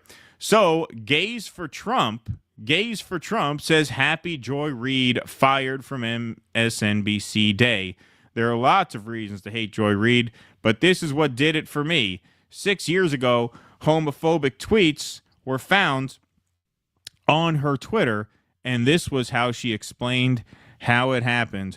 Girl, please. So this is from Gays for Trump, a credible source. Let's see. They have 37,000 followers. I mean, come on. That should be at least 20 million followers for Gays for Trump. I mean, at least the minimum. I mean, this really shows you how closeted a movement it is. Yeah, exactly. I mean, come on. 37,000 minimum 20 million of people were willing to out themselves that way. Yeah, right, exactly. It should be at least 20 million. At least 20 million followers. This guy's getting robbed. this guy's getting robbed. You know, if only MAGA had more confidence, this guy would be a star. He'd be a major account, right? But they don't. It's a shame because, you know, like we said, nothing wrong with it. Just be who you are. Look, man, and it's not even. I think what might help a lot of these men is really the Greek ideal. You know, very often, like a lot of Trump's base, you know, they have wives and kids. You know, I mean, that's how the Greeks did it. You know, you just shoot your friend in the ass, but then you go home to the wife. There you go. Exactly. Well, anyway. Here is Joy Reid responding to allegations that she wrote homophobic blog posts, giving one of the most pathetic denials, if you could even call it that, that you'll ever see in one of these contexts. That I support and that I deeply care about is hurting because of some despicable and truly offensive posts being attributed to me. And many of you. Why is the sound on this all fucked up? It wasn't like that. All right, well, we can still hear it. I don't know why the sound's like that. The community that I support and that I deeply care about is hurting because of some despicable and it's like truly Javier Malay's running his offensive posts chainsaw in the being background. attributed to me. And many of you have seen these blog posts circulating online and in social media. Many of them are homophobic, discriminatory, and outright weird and hateful. When a friend found them in December and sent them to me, I was stunned. Frankly, I couldn't imagine where they'd come from or whose voice that was. In the months since, I've spent a lot of time trying to make sense of these posts. I hired cybersecurity experts to see if somebody had manipulated my words or my former blog. And the reality is they have not been able to prove it. But here's what I know. I genuinely do not believe I wrote those hateful things.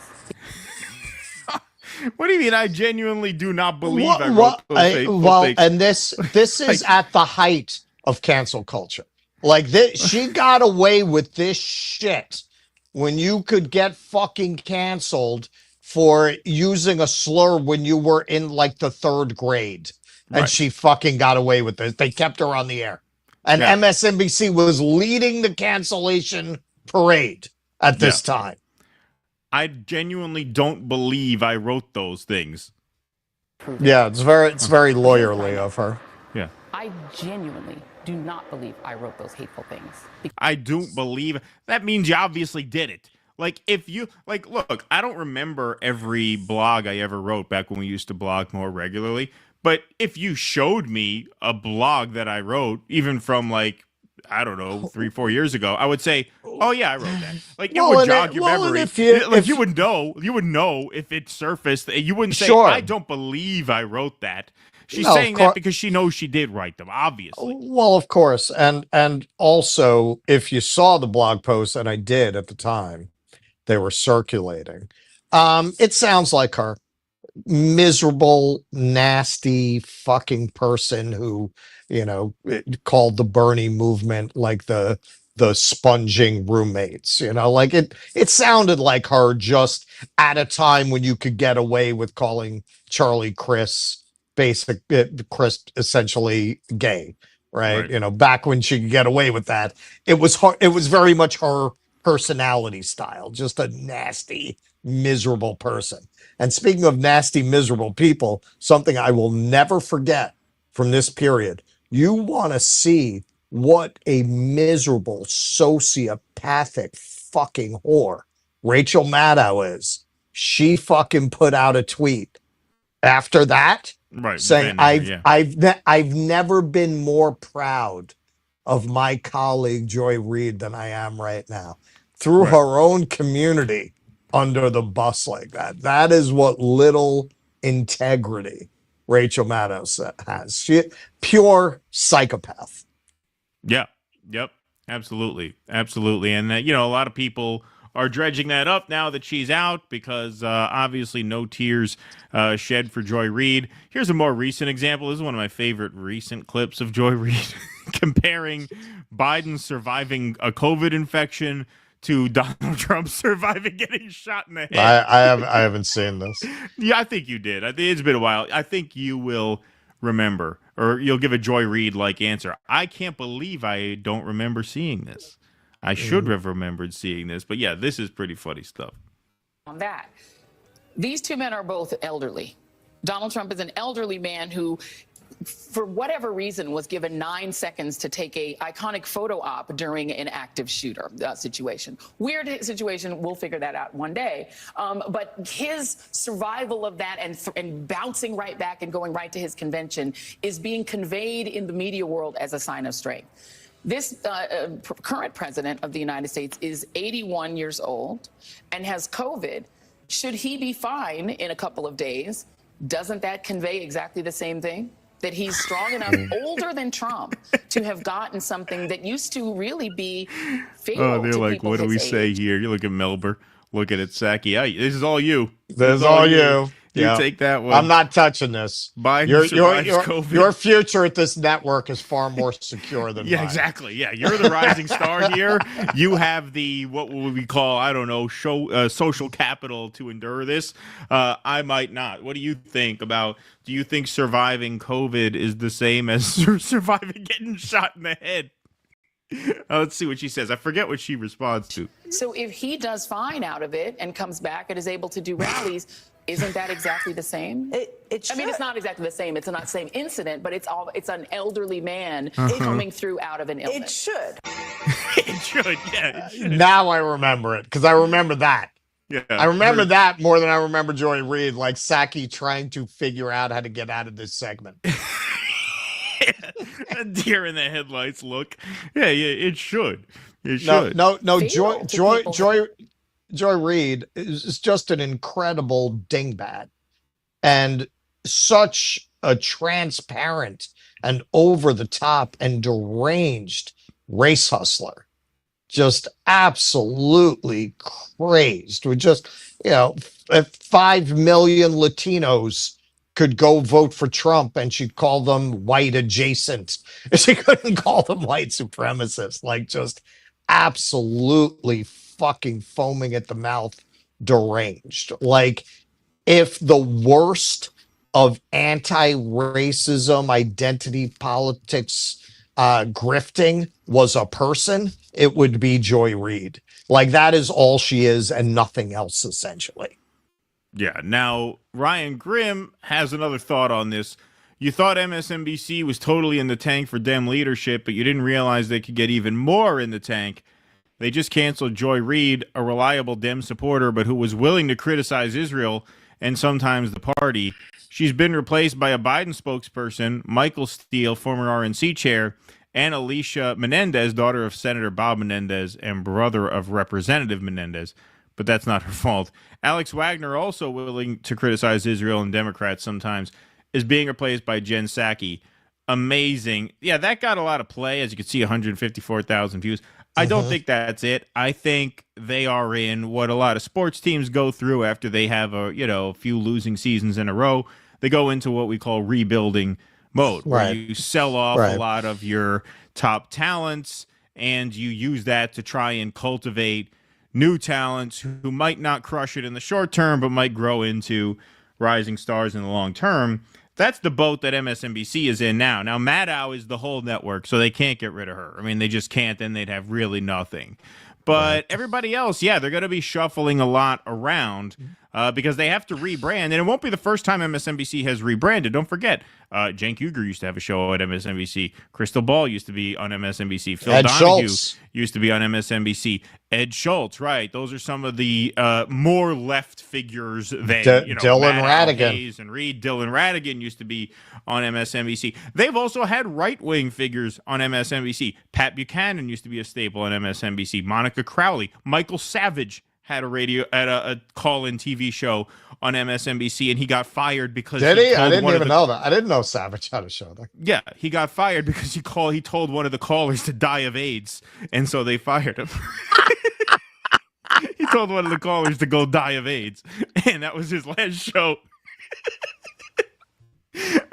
Wow. But yeah, so they've gone in they've dipped their toe in right-wing waters and in more left-wing waters. They rebrand, just like TYT rebrands according to what the moment demands. What makes MSNBC really hard now is that they don't even have any figures in the political space that they can rally behind. I mean, the Democratic leadership is saying, yeah, it's not our government, it's their government. That Hakeem Jeffries thing. I mean, that makes it really hard.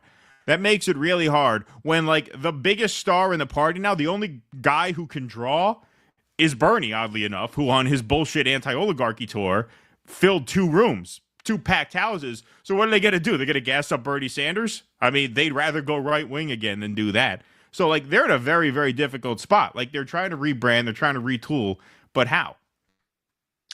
Yeah, well, frankly, this is very much what we're seeing in people more adjacent to our own channel who decided, oh God, we've been talking about this Palestine thing for a year. We've been getting a lot of clicks off that. How are we gonna justify endorsing Kamala? Oh, Tim Walz, free school lunch. Democrats back on the menu, baby. Now those channels are really fucked. They don't know what the hell to talk about. You got Joy Reid Jr. over there, Kyle, the other fucking blonde on tour. Talk about Jon Stewart. Trying to gas up Jon Stewart and Stephen A. Smith for 2028. They don't even know what to talk about. They don't even know what to talk about because God forbid they gave any coverage to Shama and Worker Strike Back as we did, as Status Quo did, as Hardlands and RBN. No, they're not going to touch that because their job is to sheepdog the people who are more progressive than the MSNBC viewers. Like, they've made it very clear, particularly in this election cycle, that no matter what rhetoric they give, that is their job. But that shit is very thin now. Like, if you watch these segments they're doing, the Crystal's doing, Kyle's doing, Vanguard, talking about, oh, yeah, Hakeem Jeffries, the Democrats need to get tough. It's like, it sounds like a clip from another era. Right. Like, what are you even fucking talking? Are you seriously talking about holding the Democrats accountable as a vehicle for political change? Is that what you're trying to do now? Is that really? They have no idea where to go because they're not willing to actually go left. And their brand is just too out of sync with, like, just bending the knee and going MAGA and saying, you know what? I really like the cut of their jib. Like, they can't do that shit. They're just not, that's not their audience. They wouldn't be able to take their audience along for that grift. So they're stuck. What do? They just keep complaining that the Democrats aren't good enough. And once you get into the election, they're going to gas up candidates running as Democrats as the future of the Democrats. Like, who wants to watch that? Right. Who wants to watch that? And, MSNBC is in even worse shape because they're too loyal to the Democrats to even explore that as content. Right. I mean, so what do you do when your party has no fight? I mean, you can only vent about the public so long before you alienate most of the public, which is what they've done. And now the portion that is sort of inclined to agree with them, who wants to watch that? Who wants to watch depressing content about how much the country sucks every night? When you can watch a really great, lively, and funny show about how much the country sucks 3 times a week, the New Dissident Show. Like, they could watch us if they want to have fun about how much the country sucks. We do a much better job than MSNBC. Afuera! Afuera! That's right. That's right. All right, folks, you're going to move some coffee right now. So let me tell you about 1775 Coffee. Hey, do you enjoy the free speech that Rumble is protecting and fighting for? Well, our show on Rumble is only possible thanks to our viewers supporting Rumble's platform by purchasing Rumble's products. So most of you drink coffee every day, and that's why you have to try Rumble's 1775 Coffee. Some of the best coffee on the market, same price as the coffee you buy in the store, but way better. Rumble's 1775 Coffee is free from chemicals, yet rich in flavor. This is because their beans are sourced from high-altitude farms in Bolivia, hand-picked, roasted weekly at their facility in Miami, and delivered fresh to your doorstep. And as believers in freedom, buying from Rumble helps fight back against censorious corporations like Starbucks and Dunkin' Donuts. So join the coffee revolution and brew rebellion with Rumble 1775 Coffee.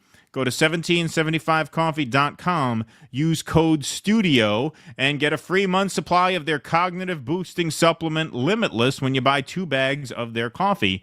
Think about that. It's a crazy deal. The supplement is worth more than the 2 bags of coffee. So go to 1775coffee.com and try some of their amazing coffee today.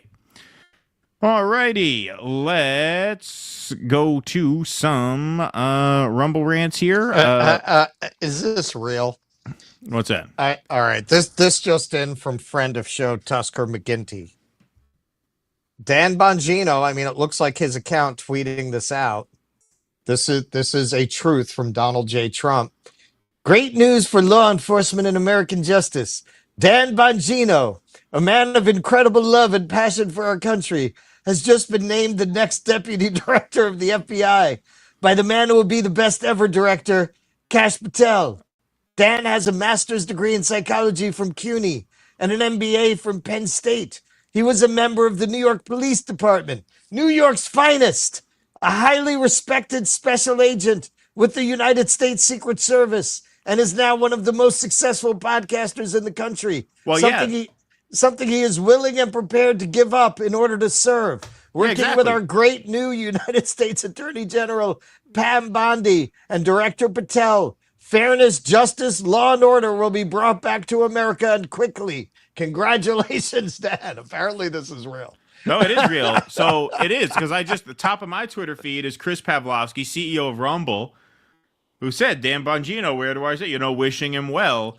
Bongino's the #1 creator on Rumble. Like, that's not great news for Rumble. I don't know why he's saying. But it's very good news for us, guys. Call us. Yeah, we're moving up on the charts. We just moved up the Rumble charts. I mean, look, we are definitely the natural beneficiaries of Dan Bongino. We're gonna get all that audience. Yeah, exactly. We are an obvious destination for that audience. I'm a little worried about this for Rumble's sake. I mean, that guy was a good earner, as they say in the family. That guy was a good earner. God damn, he fucking poached. He poached their biggest creator. That's not cool. I don't know why he's wishing him well. Should not wish him well. Lock him into a contract. What are you talking about? Yeah, what the fuck? FBI. What, they can't pick someone else for FBI? They got to pick him? I mean, generally, Trump seems to go for people that he's seen in media. On TV. Well, Hegseth was a Fox News guy. Yeah, exactly. Yeah. Wow. That seems to be a kind of qualification for him. All right. Well, we move up the charts on Rumble, but I hope they'll be all right. That's a lot of Scarol they're going to be missing now. Yep. A lot. That guy's the #1. That guy's one of the #1 streamers across all platforms on the internet. Period. That guy gets like crazy live numbers. Yeah, yeah. Not good. Believe me, not good. Not good at all. Terrible news. Terrible news for America and for our friends creators. at Rumble. Yes. Yeah, and for the Rumble creator community. Yeah. Oh God, what a crusher that is. Look, man, I'll say this. I was talking to somebody about Rumble at a worker strike back yesterday. I was like, hey, man, I'm pretty sure most of those guys like Trump and probably voted for Trump, but they have actually lived up to the speech neutrality ideal, man. They're very nice. They're a lot nicer to us than some other platforms we deal with. Hey, they featured Worker Strike Back. They featured it. Top of the homepage yesterday. Now that is walking the walk, man. All right. That is walking the walk. Of course. Yeah, absolutely. We were #1 on the homepage, top of the homepage. You know how many views we got on Rumble yesterday for Worker Strike Back? 138,000. So there you go. Out of 200,000 views for the broadcast across all platforms. So we got about 200,000 views combined with all the different channels and all the different platforms. 2/3 of the views yesterday for basically a communist, event was from Rumble. 2/3 of them. So yeah. So no, I mean, they're great. Like I love Rumble. I mean, they're a lifesaver, they have been awesome, and they've been awesome. I feel bad that they lost their top guy. They're fun. They're very nice. They told us at YouTube they were going to give us a manager. I'm pretty sure they got the manager from Replica. Right. It's an AI program that says yes and no. All right, let's go Soccer Papa. Been up since 3 to watch Syed Nasrallah's funeral. I watched that, and then I see this segment on Elon. We're fucked as a society if the idols are charlatans like Elon Malay. at all. TPS Ding, report. ding, ding, ding, ding, ding, ding. You got it. You hit it. You hit it right on the head. Yes, we're from Tessa Society. TPS report. Grimes, Elon's baby mama, just can now write him. Please respond with 5 bullet points of what you did last week to support your ill child. Respond by 11:59 p.m. or we'll assume you resigned as dad deadbeat POS. Thank you. I can't believe we haven't done a story on the baby mama yet. Not yet. Haven't been able to fit it in yet. Outstanding production, DD, yesterday. Thank you. O'Malley and Uhuru are OGs, and I was impressed that you brought them into the fold. I like Uhuru's self-determinist socialist message and how it complements WSB. Thank you. Doc Durkin, can you remind us how we can donate to your Uhuru Trip Fund? Yes, we can. I'll try to donate to this. I'd love to support this effort. Yeah, we could do that right now, actually. Yeah, that would be the next big trip, man. That's the next big trip. And, yes. and Keaton will actually have to go on that one. Yes, well, definitely. GiveSendGo.com/do dissidents is what makes these special projects possible. So, that big super stream that we organized and put together, we would not have been able to do that if it were not for our fundraising contributors. So go to GiveSendGo.com/do dissidents. We still have some money left to raise before we can book that trip to St. Louis. Our next big project is a documentary on O'Malley, Yeshitela, and the Uhuru movement. And so we're very excited to do that. We do need some more funds for it. So GiveSendGo.com/do dissidents takes you there, and you can contribute there. Thank you very much for asking. Appreciate that very much. Okay. I have the owl. You guys remember that song by Steelers Wheel? It reminds me of this show. I think it was something like "Shit lives to the left and me chuds to the right. Here I am stuck in the middle with 2 Jews." There you go. Thanks. I am the owl. Yes, we should remember talk that. to Jesse Jett about putting that together. There you go. Please cover Jeffrey Sachs' speech to EU Parliament. It was epic. Yeah, maybe we will. I heard about that. I have not watched that yet. I haven't seen it. Sarah, thanks for the $5. Read Georgy Dimitrov, best Marxist writer on fascism, argues that fascism is not an alien force, but a protector of it against leftist worker threats. Oops, fascism, a protector of capitalism, I meant. Got it. Thank you, Sarah. Hedges is good, but he's ignorant of Marxism. He's called Marx an idealist, which is hilarious. Maybe he means pie-in-the-sky idealist, but whatever. 265005, thanks for the $10. Au contraire, his essay on duck soup and a night at the races is some of the best Marxinalia out there. There you go. If you love your neighbor, you have to love the one that wears a mask too. However, for propaganda purposes, mask wearing looks weak, not at all a deal breaker. You're kind of wokey if that triggers you. Yeah, I think you are if that triggers you for sure. As I said, I think I've said this in the past. I said, I think the COVID event was definitely a traumatic event for everybody in some way. And so, I see a person walking around my apartment complex. I see her walking around in the middle of the day with not a soul around her with a mask on. I just see that as a person who processes their trauma differently from me. That's all. Like, I don't look at it any different from that. Everybody's got their thing. Everybody's got their fucking thing. I'm a hypochondriac. I used to think I was dying of cancer or whatever the fuck all the time when I was a kid. I had a stomach infection when I was in college, and it wasn't diagnosed for a number of months. And the symptoms were really bad. So I thought I was going to die. And even after they diagnosed me and it cleared up, I still had residual symptoms for years. I still do. Every once in a while, I think, did they miss something? Am I going to fucking die? So look, man, I mean, everybody's got their fucking thing. You can't be so obsessed with that it obscures your, blurs the mission, I should say. I think what happened with certain people is, I agree with the spectrum theory of psychology that everyone has the capacity for everything.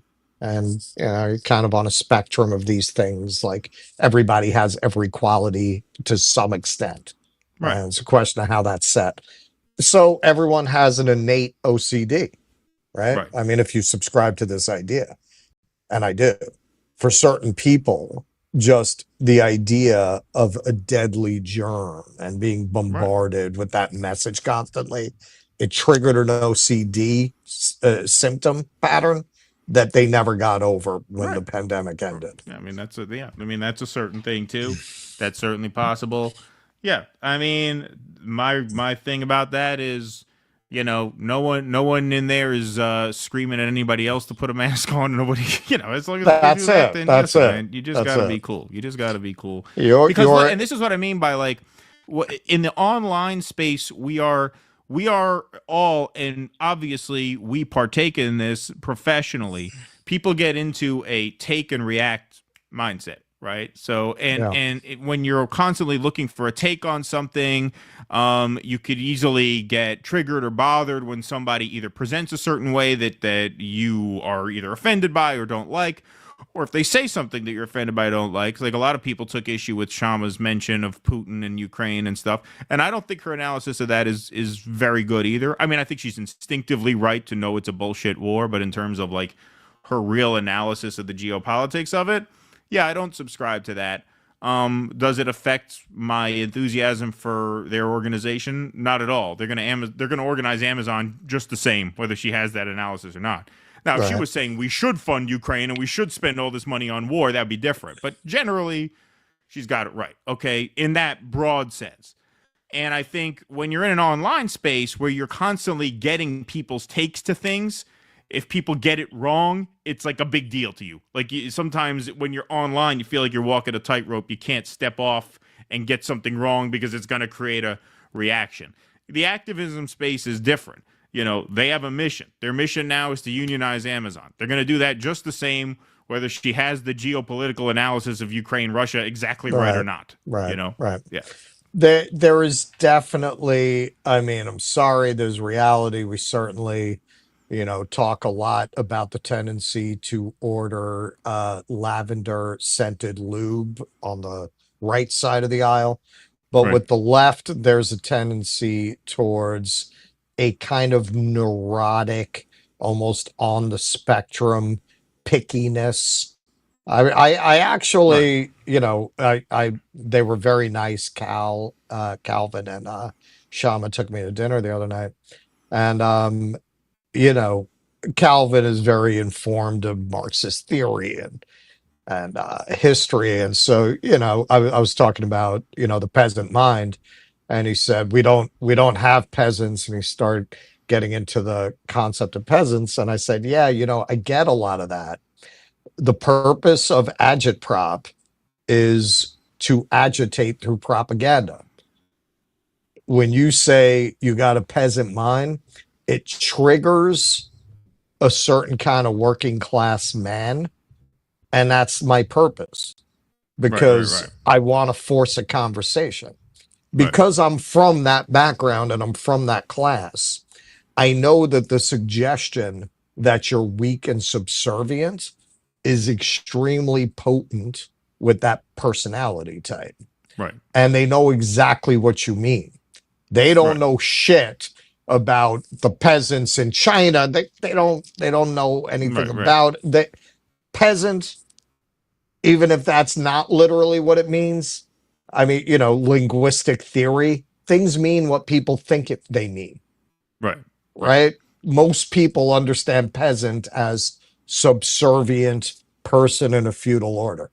It doesn't matter actually if that's a historically accurate description of what a peasant is. That's how most people understand it. Right. But there is, but whenever I say it, I got like, we get like 10 comments talking about the peasant uprising in 1418. It's like, it doesn't matter. Right. Yeah, that's neither here nor there. Virtuoso, thanks for the $5. Keep laughing. Next year's CPAC convention will be at the Fudge Pack Center in Chattanooga, Tennessee. Thank you, Virtuoso. Miss J, if you're nasty, is anyone else expecting a demon to crawl out of the void behind Russ, or is it just my high ass? Yeah, it is dark back there. Everyone's saying that. Loy Ruckman, love y'all from New Orleans. Thank you, Loy. Appreciate that. Dwayne Vogel says, I think I see two glowing red eyes in the darkness behind you, Russ. Yes. Thank you. Is everybody... So go ahead. Just to conclude it, because there's some chat going on. They both thought that was very funny. Actually, Calvin and Shama. Oh, yeah? Yeah, I thought, I mean, I think I might talk them into making it a t-shirt. Yeah, don't be a peasant. There you go. I I'm in your head 24/7. Is everyone loving the MAGA movement so far? We are so winning, right? Yep, that's right. Dwayne Vogel says the Joy Show has been replaced by the Schadenfreude Show. Yes, thank you.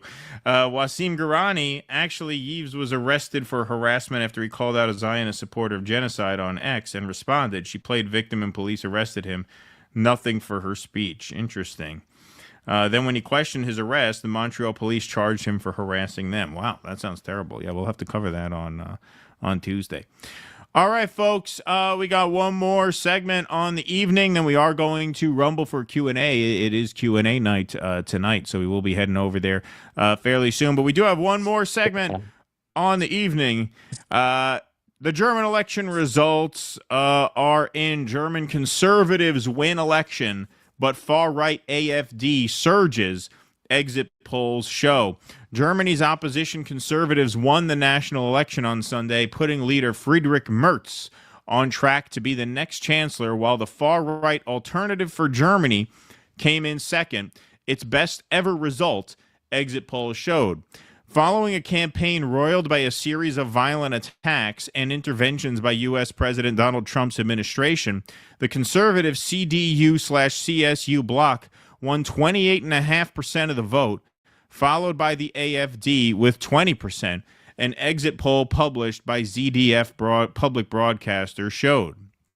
Chancellor Olaf Scholz's Social Democrats tumbled to their worst result since World War II, with 16.5% of the vote share, according to the ZDF exit poll.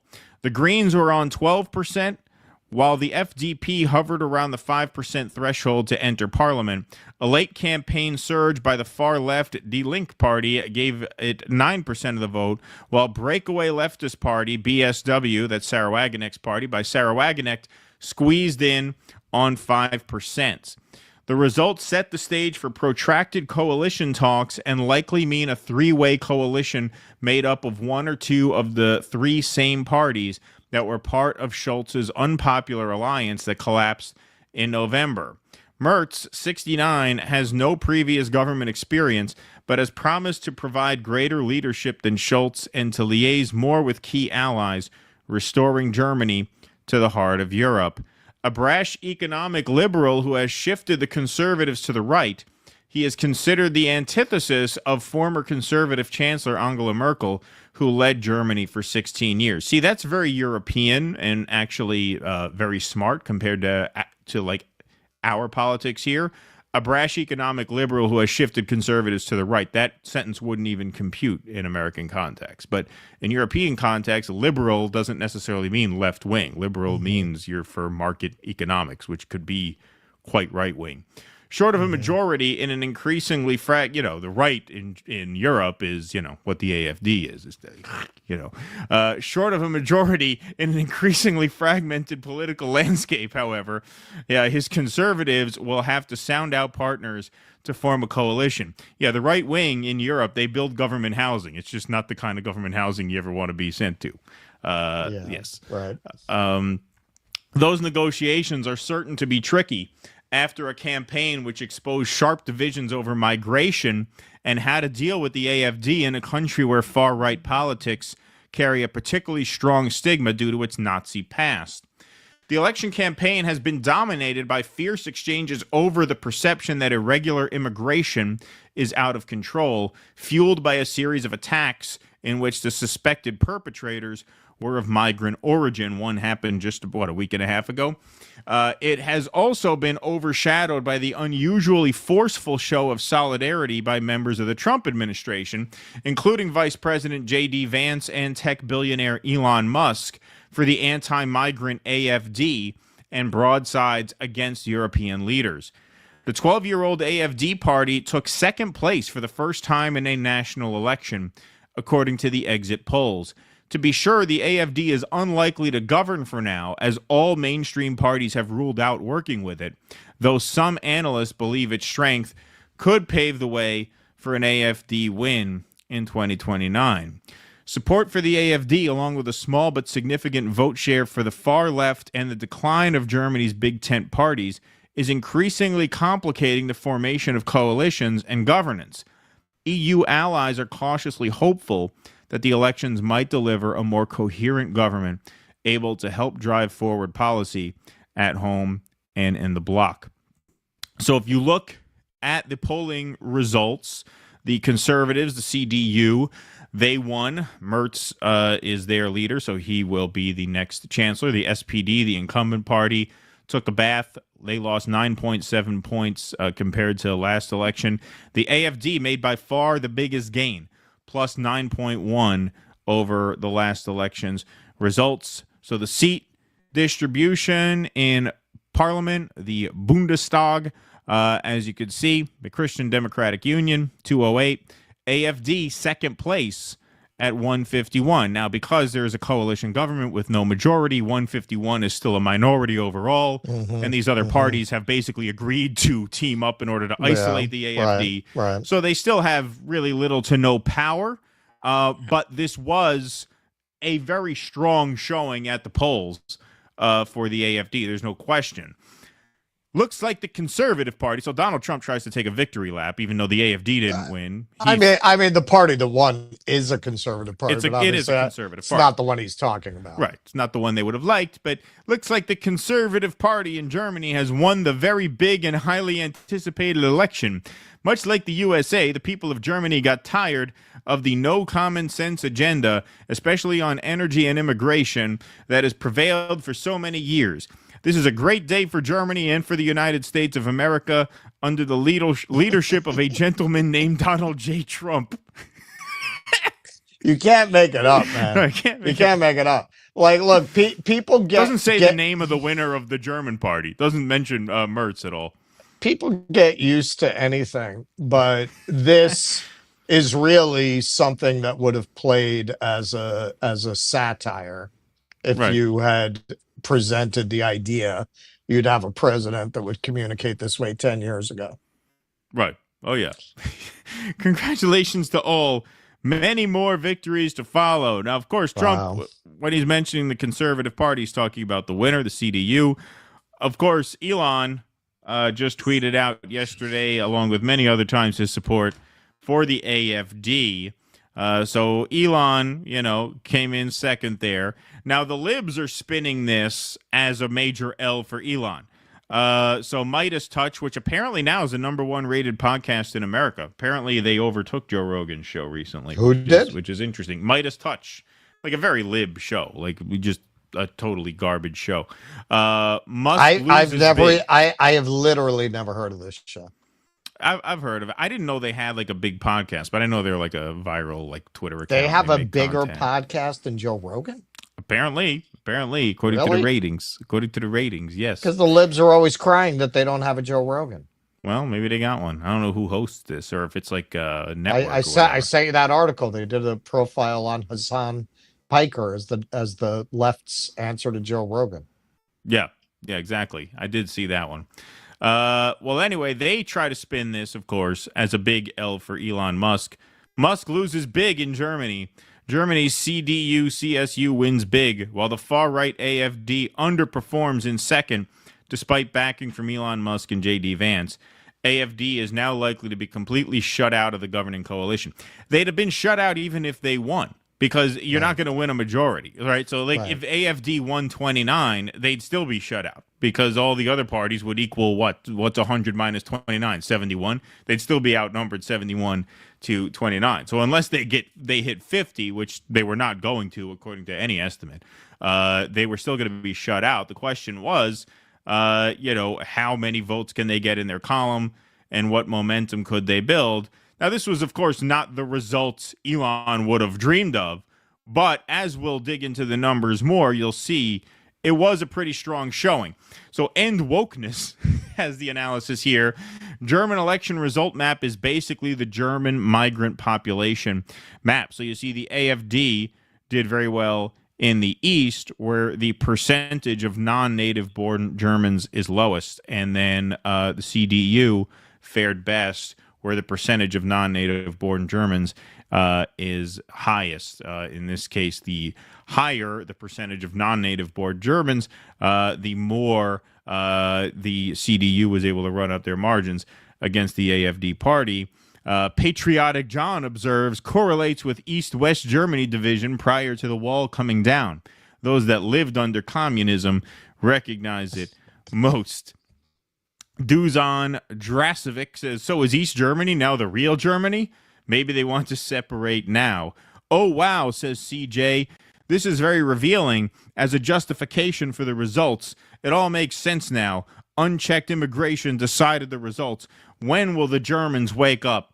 Yeah, so, A. Chud was a little bit underwhelmed by this because, see, when you live in such an echo chamber as Elon Musk's X, you were really expecting AfD to shock the world and win outright, which did not happen. However, we will look at the results, and I think you'll get a sense of how impressive a showing it actually was for the AfD. So vote share gains and losses. Obviously, the SPD, the incumbent party, Olaf Scholz's party, took a bath. They performed 9 points lower than the last cycle.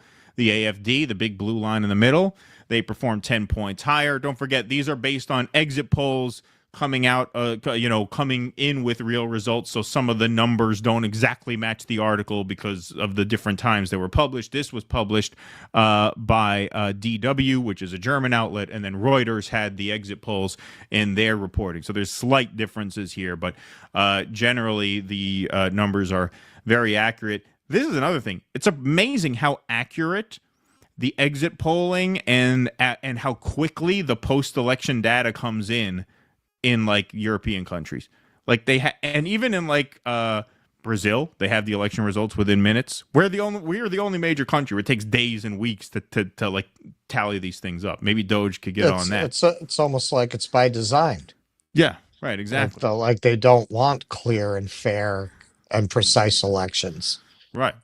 So the SPD, this is an interesting chart that they were able to put together pretty much instantly. Voter migration.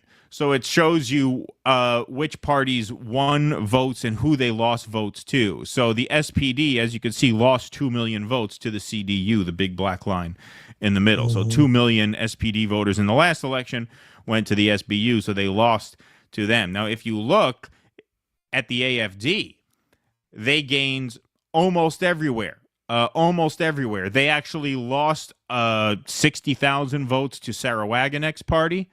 But everybody else they gained from, including the SPD, 680,000, the FDP, the CDU, and look at that, 2 million non-voters. So 2 million voters who didn't vote last time voted for the AfD this time. And when you compare that to the sort of farther left party, they lost voters to Sarah Wagenknecht's party in the orange.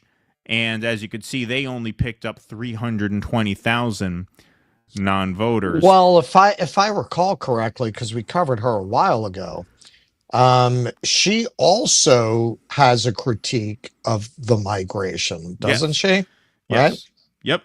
She also has a critique of the migration. She's anti-Ukraine war. She's not socially conservative, but she speaks of cultural conservatism, i.e., doesn't engage in a lot of like the woke politics and things like that. And what you're seeing in this election here is that she gained some from the left party, but ultimately they still had a pretty weak showing because what you're seeing here is the populist right gaining a lot more momentum than that sort of populist left party. The left-wing party, Der Liebe, however you say it in German, they only got 320 first-time voters or non-voters in the last cycle. And you could see Sarah Wagenknecht's party did very well compared to last time. Still a small minority of voters, but they picked up 410,000 non-voters from last time. But if you could see, I mean, the AfD, if you're looking at this as a trajectory and you're looking at this in terms of momentum,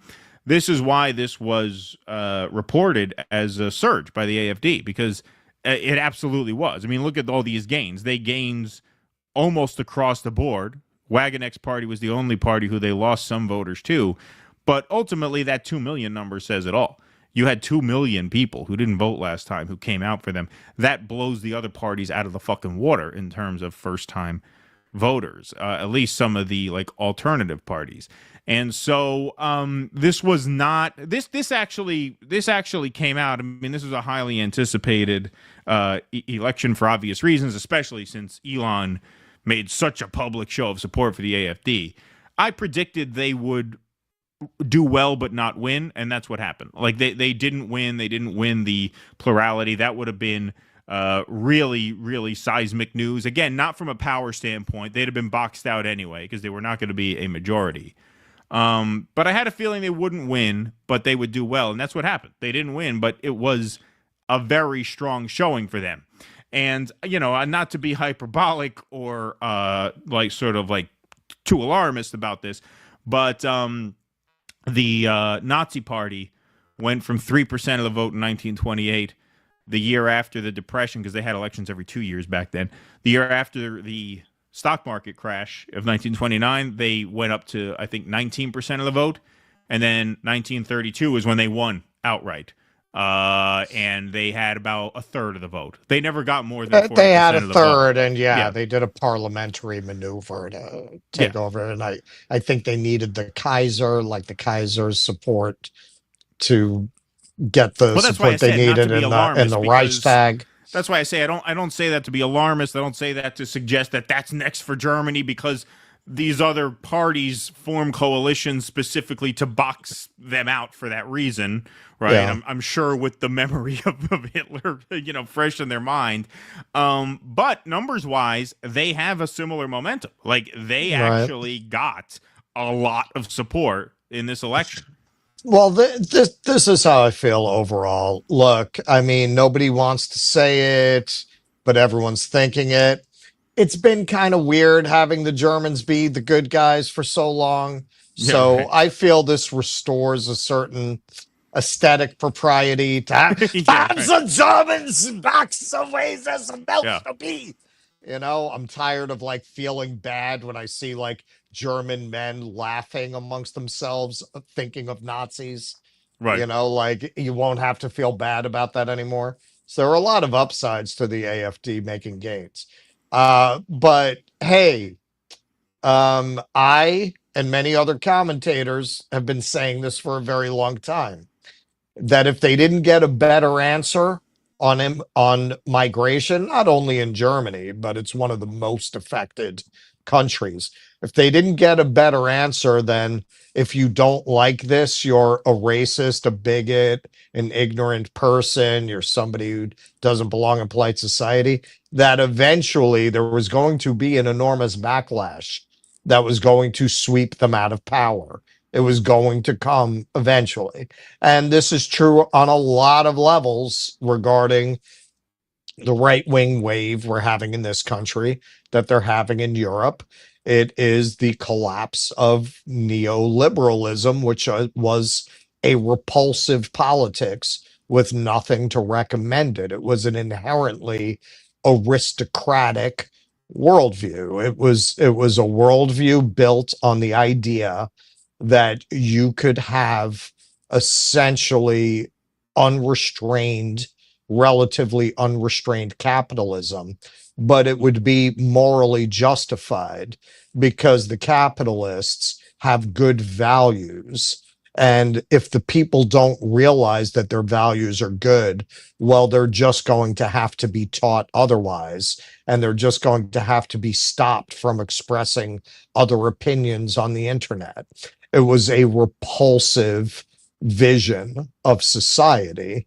And this is no less repulsive, but it's going to take a minute for people to find that out. They've had neoliberalism for over 40 years. This is just getting in, and they're all very excited, feeling that they've taken back society, not really understanding they've gone from the frying pan into the fire. Well, yeah, and that, in addition to, you know, the AfD being, you know, seen as a pro-Russia party, don't forget, obviously, you know, Germany had a lot at stake in terms of the Ukraine war, in terms of energy and things like that, and you know, the bottom falls out of these societies when economic deterioration sets in. That's when the Nazis had that big boost in turnout, right? I mean, the Nazis were always a racist party. Hitler, contrary to the writings of D. Cooper, was always a genocidal racist. He was always a genocidal racist. He's misunderstood. Yes. What? And the Nazi Party had that why are you such a ideology. conventional wisdom What do they call about us? World War II Nazi? No, what did they call us? They called us post-war consensus fanatics. That was my favorite. Yes, post-war consensus fanatics. It's my favorite thing I've been called. You're such a Hitler was a Nazi. Yes, Keaton. yeah, right, exactly. No, Hitler and the Nazis, they were always genocidal racists, and that was always an organizing component of their party. But because of how vulnerable Germany was made to be after World War I, they were in a particularly precarious spot when the Depression hit. So aside from the United States, Germany felt the impacts of that market crash more than any other European country. And sure enough, the following year, the Nazis went from being a single-digit fringe party to now hovering 20%, which is where AfD is right now. 2 years after that, they were in the 30s and they had won. And so that is another component to it. When you add the cultural grievance to economic despair, yeah, that's a recipe for disaster. You might say that's where we've arrived in our country as well. Sure. Yeah. Sure. We got there faster. Yes. America, Yes, the country of the future. That's right. That's right. The country of the future.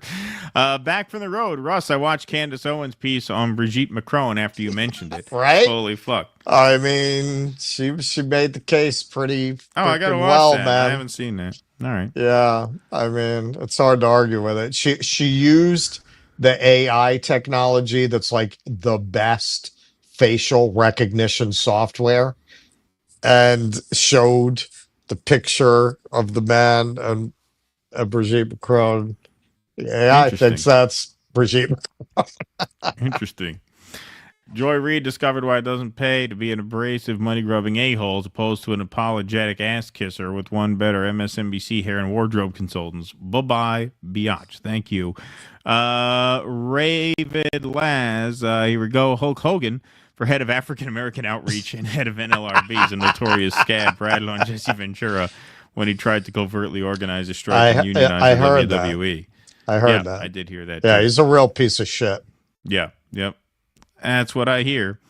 Do you take crypto donations for projects? I have a bunch of Libra. Will be worth millions. Thank you. Yes. Ken Texican, outstanding coverage of yesterday's event in Seattle. Great in-house speakers as well as remote guests. Especially appreciated the Keaton Rush, Jill Brianna four-way. Thank you, gentlemen. Yes, that was a lot of fun. Thank you, Kenman. Appreciate that. China Shill, Germany should be broken up into 300 independent fiefs again. It's clear by now this united Germany shit isn't working. Out for anyone. Thank you, China Shill. Appreciate that. Sparky over on YouTube says Bill O'Reilly was on MSNBC too. Was Tucker? I don't recall. No, I don't think so. Michael Castillo says Dan Bongino is a big investor into Rumble. He won't let it fail. Thank you, Michael. Michael Castillo also says Jeffrey Sachs reiterated Henry Kissinger's quote in 1968. It may be dangerous to be America's enemy, but to be America's friend is fatal. Thank you very much for that. Appreciate that. All right, folks, that is our show. I just want to say before you wrap, thank you very much to everyone at Workers Strike Back. You guys were all awesome, and particularly Calvin and Shama were wonderful hosts, and were absolutely lovely and wonderful to work with. And I hope you all come out to New York, can return the favor, take you out for some real pastrami. There you go. Yes, absolutely. Thank you to Shama, Calvin, and the whole team at Workers Strike Back for a great week and weekend. Yeah, it was really awesome. It was really, really awesome. And we'll be publishing a lot more videos from that conference and clips on YouTube. And it was a delight to meet so many of the viewers. Thanks for coming up, saying hi. That was really great to meet so many of you. Black Freud. Freud. He's going to give me some free therapy, he said. Oh, there you go. Nice. Nice. Makes a trip worth it for that. Simon Roll, thanks for the €1 over on YouTube. Folks, that is our show. DoDissidents.com/Rumble is the link if you want to hang out with us for the Q&A. Patrons, paid Substack subscribers, and paid Locals members have call-in access to the Q&A, which is going to start after a brief 5-minute intermission starting in just a moment. We want to thank Jake for being here in the booth with us tonight. Thank you to our YouTubers. Thank you to our Rumblers. DoDissidents.com/Rumble. If you're on YouTube, that takes you to the Q&A. We see a call-in line forming right now. So if you got the link and you want to call in and say hello, now's the time. We will close the lights on this stream and continue on Rumble exclusively in 5 minutes. Until we see you all again, that'll be Tuesday for everyone not joining us for the Q&A. Be safe and be well. Courage! Please clap.